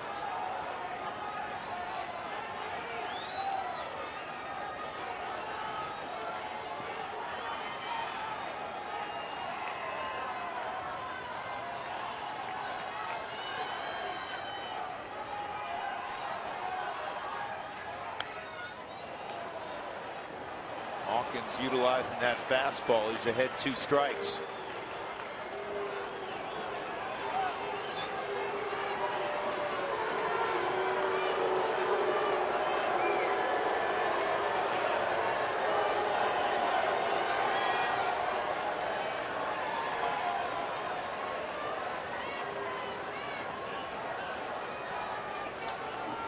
Hunter Pence looms on deck.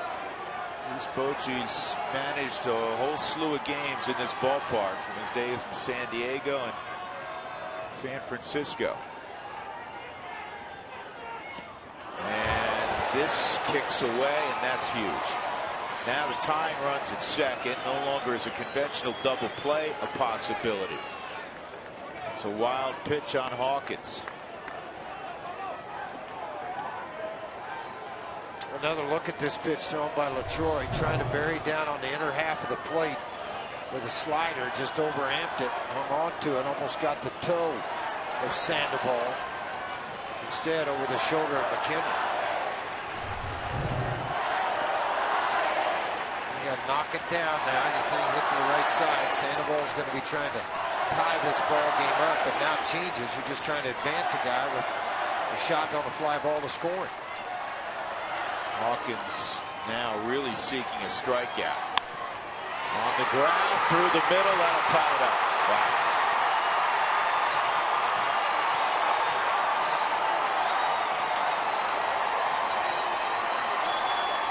Three hitters in, the 2-run lead gone. 9 runs, 14 hits for the Giants. Just the second blown save for Hawkins all year. Tried to come inside, fastball ran up and out over the top of the plate and back up the middle. Out of the reach of Inoa, and then it's allowed the run to score. Perez a pinch runner.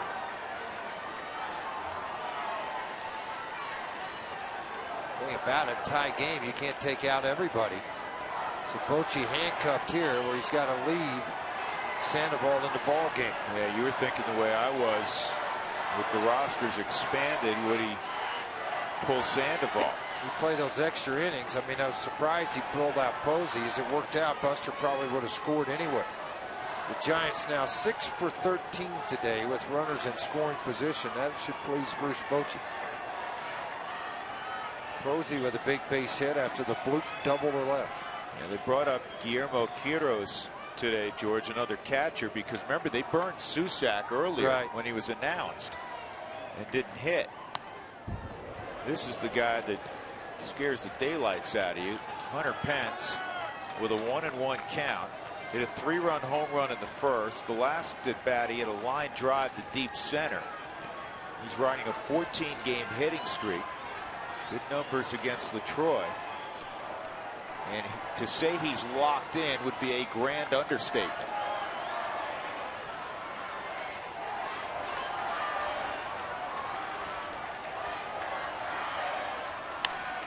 To short. Safe at first. Hunter Pence with the good speed. Just beat that throw by Inoa.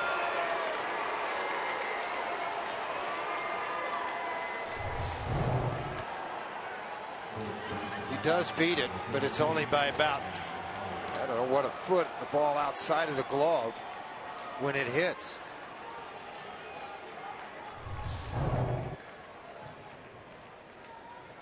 So now Pence with good speed and 1 out at first. Great. Joaquin Arias at the plate. Great speed, but only 4 stolen bases on the year.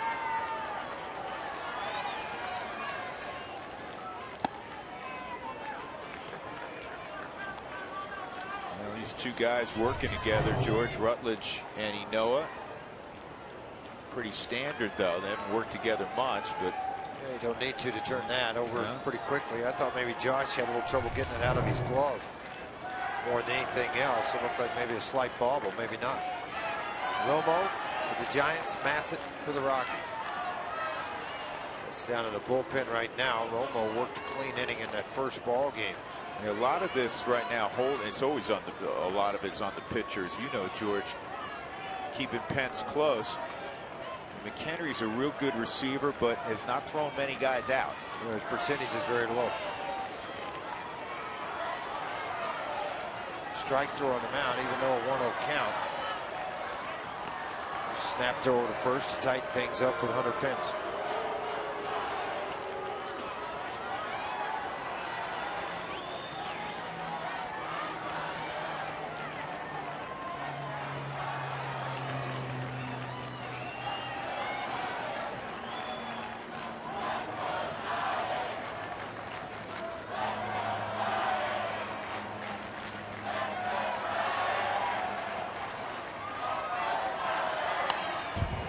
Big swing, 1-1.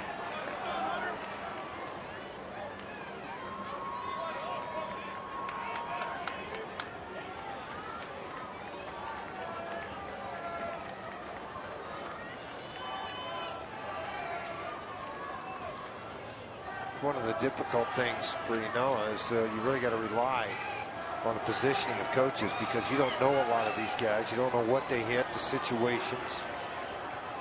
Trying to shorten up to turn 2.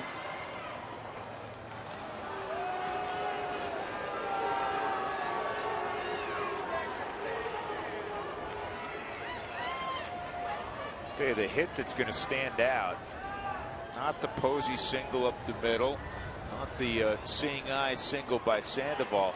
It was the literally the sand wedge that just was inside that left field line off the bat of Joe Panic. That got it all started. Yeah, the Rockies pitch out. Tell you what, McHenry had to be athletic to catch that baseball. They should check. That may have been a strike. Nice try. A little elevated, though. It was over the plate, but not where you want to on a pitch out. Yeah, it was a little high.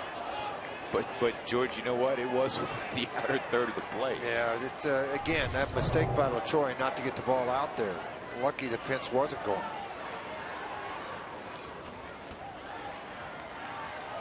Still not going, and it's fouled back, 2-2.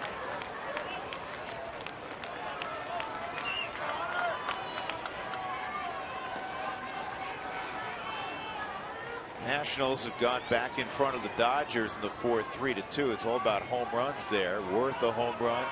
Cabrera and Span have hit home runs for the Nationals. Kemp has hit his 17th for Los Angeles. 2-2. 9-9 in the ninth.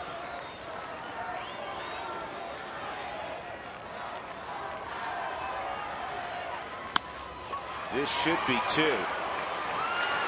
Dropped by Rutledge as he was transitioning. So Arias is safe. The out at second was recorded. 2 outs, and that'll allow Blanco to hit here.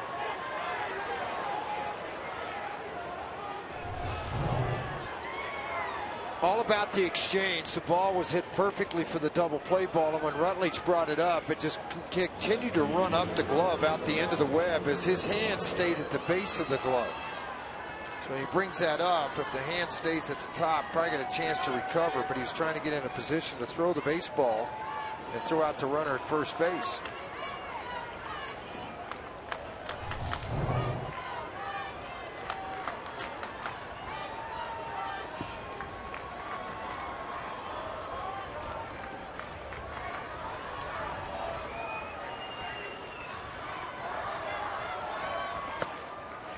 Blanco takes outside.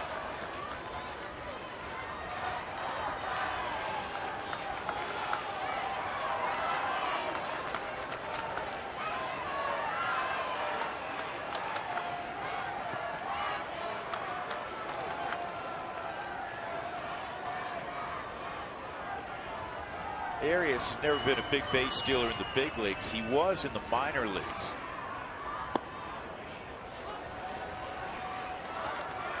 Two and 0.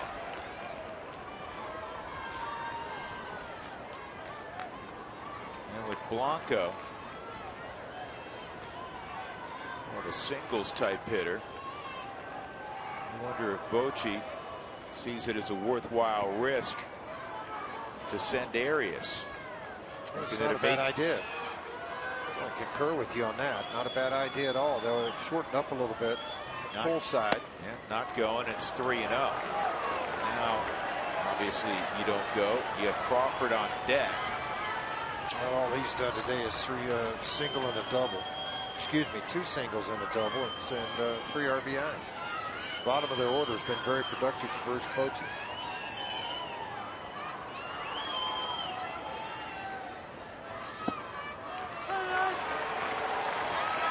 That's the old jackknife, try to sell the umpire that's way inside. And John Tumpain not buying. It's 3 and 1. Nor should he. No. Let's see if Arias takes off here. He does not have a significant lead. There he goes, and it's fouled off. See, and defensively, you know, with 2 outs and you're in a 3-1 count, your defense is going to hold pretty till late because you don't want that ball on the ground getting through the left side. So you try to hold as long as you can. So a lot of times the catcher gives a sign, I'm not even throwing through, I'm going to hold the baseball. You know, unfortunately, we're just going to have to give him second base because defensively, we're not wanting to open up any holes. A pretty big hole up the middle right now. You know, it's playing over second base side, a little more pull side than it normally.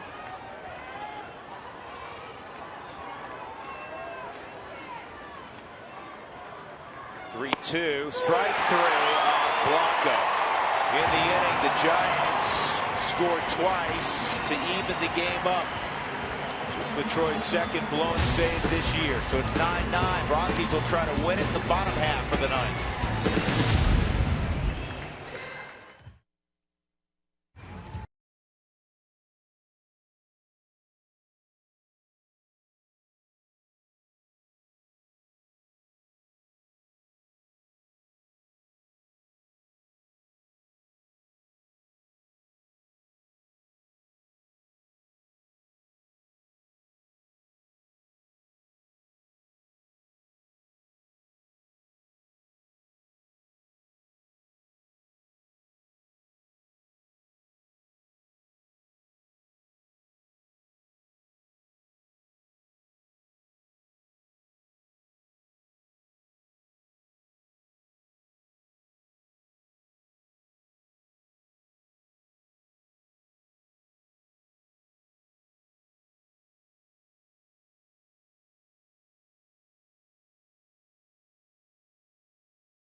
Is presented by authority of the Colorado Rockies, may not be reproduced or retransmitted in any form, and the accounts and descriptions of this game may not be disseminated without the express written consent of the Colorado Rockies. Drew Goodman, George Frazier, and Mark Stout in a 9-9 game on this Labor Day in the bottom of the ninth. The day started with the completion of the suspended game from May 22nd, and the Giants won that one with 2 runs in the 8th inning and held off the Rockies 4-2. Rockies blew a 9-7 lead in the top of the ninth, and now it's all even in the bottom of the ninth with Guillermo Quiroz now behind the plate. Sergio Romo, who went to school at Colorado Mesa, then known as Mesa State, he's on. We saw him in the suspended game. He pitched the 8th inning without a vent. The league hitting just 198 against him. The Rockies will have McHenry, Rutledge, and then we'll see. It'll be the pitcher spot. And I can tell you with a great deal of confidence, Hawkins will not hit for himself. No, he will not. Romo pitched in the first ball game. Gave up a hit and a deep fly ball, but got through it. You'll see a lot of sliders.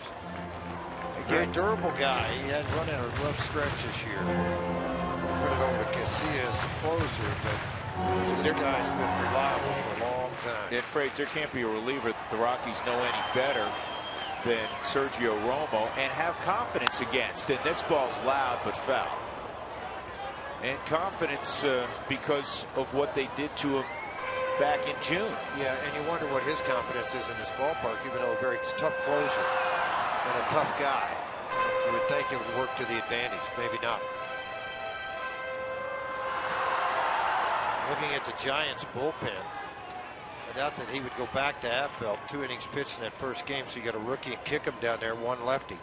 But you got the young man behind the plate too.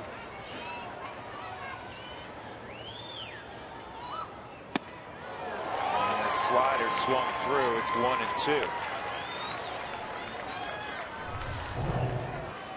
That is a big sweeping slider too. When he gets it in that right position, he really takes the velocity off of it. Although that hung a little bit up into the zone, it's difficult to lay off of.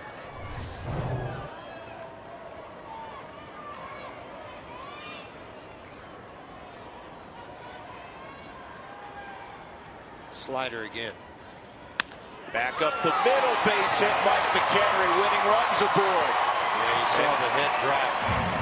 I did on Sergio Romo.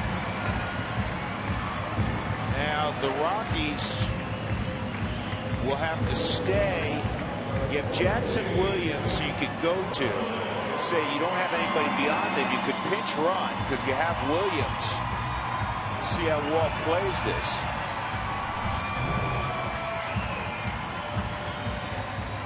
The slider again in a better location, but McHenry's able to extend his arms and just take it out front.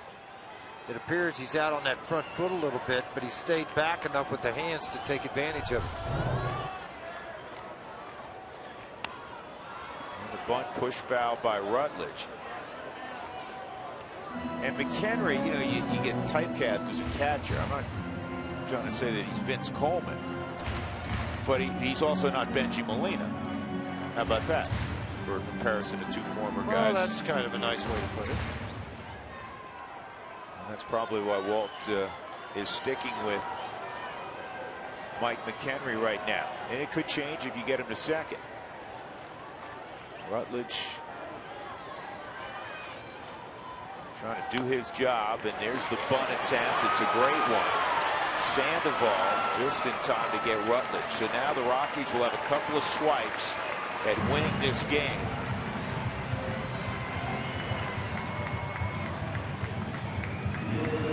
Charlie Culberson will have the first opportunity.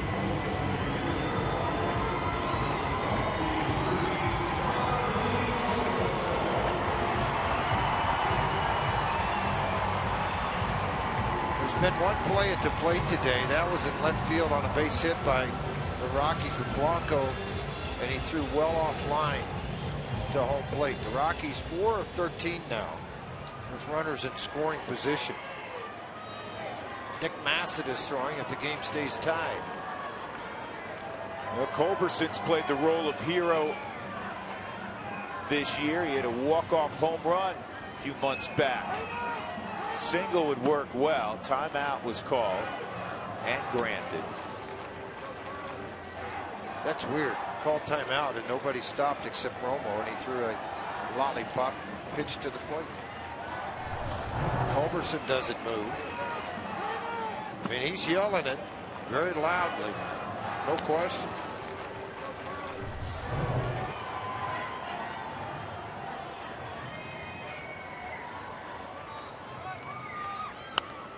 And Culberson pops this up, and it's playable for Quiros. 2 outs. Well, Rafael, it's already been a very pleasant first day in the big leagues for you. You have a couple of hits and an RBI. Want to make it even more memorable. Yeah, why not? Base hit to left field.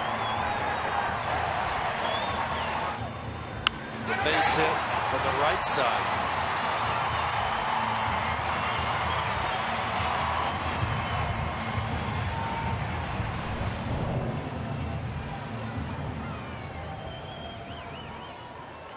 Rafael did not start. He came in the 6th inning. Check it in the 5th inning in a double switch. Here we go. 2 outs, winning run at second, and McHenry. And it's a ground ball toward the hole. Knocked down. It'll be a base hit. Get back. Safe. Sandoval dove on top of McHenry.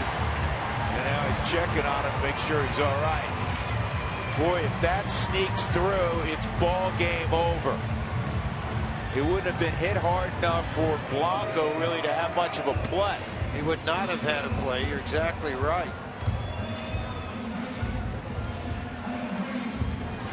But he came through. You know it does. Slaps that ball. Look at him, that stance and everything. Slice the ball to the left side. It hits on the heel. Then McHenry slips on the grass coming back, and he's on the foot.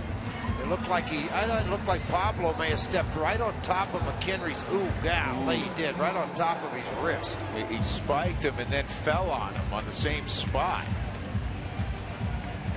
Lucky he didn't break his forearm. And then twice landed on his head.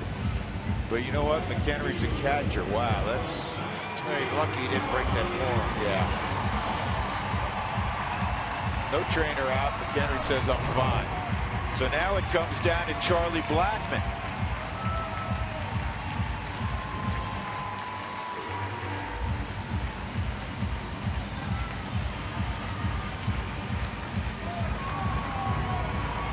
What's Charlie done with Romo, George? Blackmon in his career, .333 average.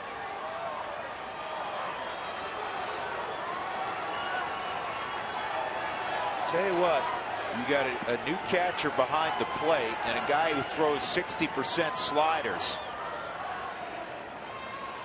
Read that ball down. Base hit, ball game over. Rockies win it 10-9. Charlie Blackmon coming through.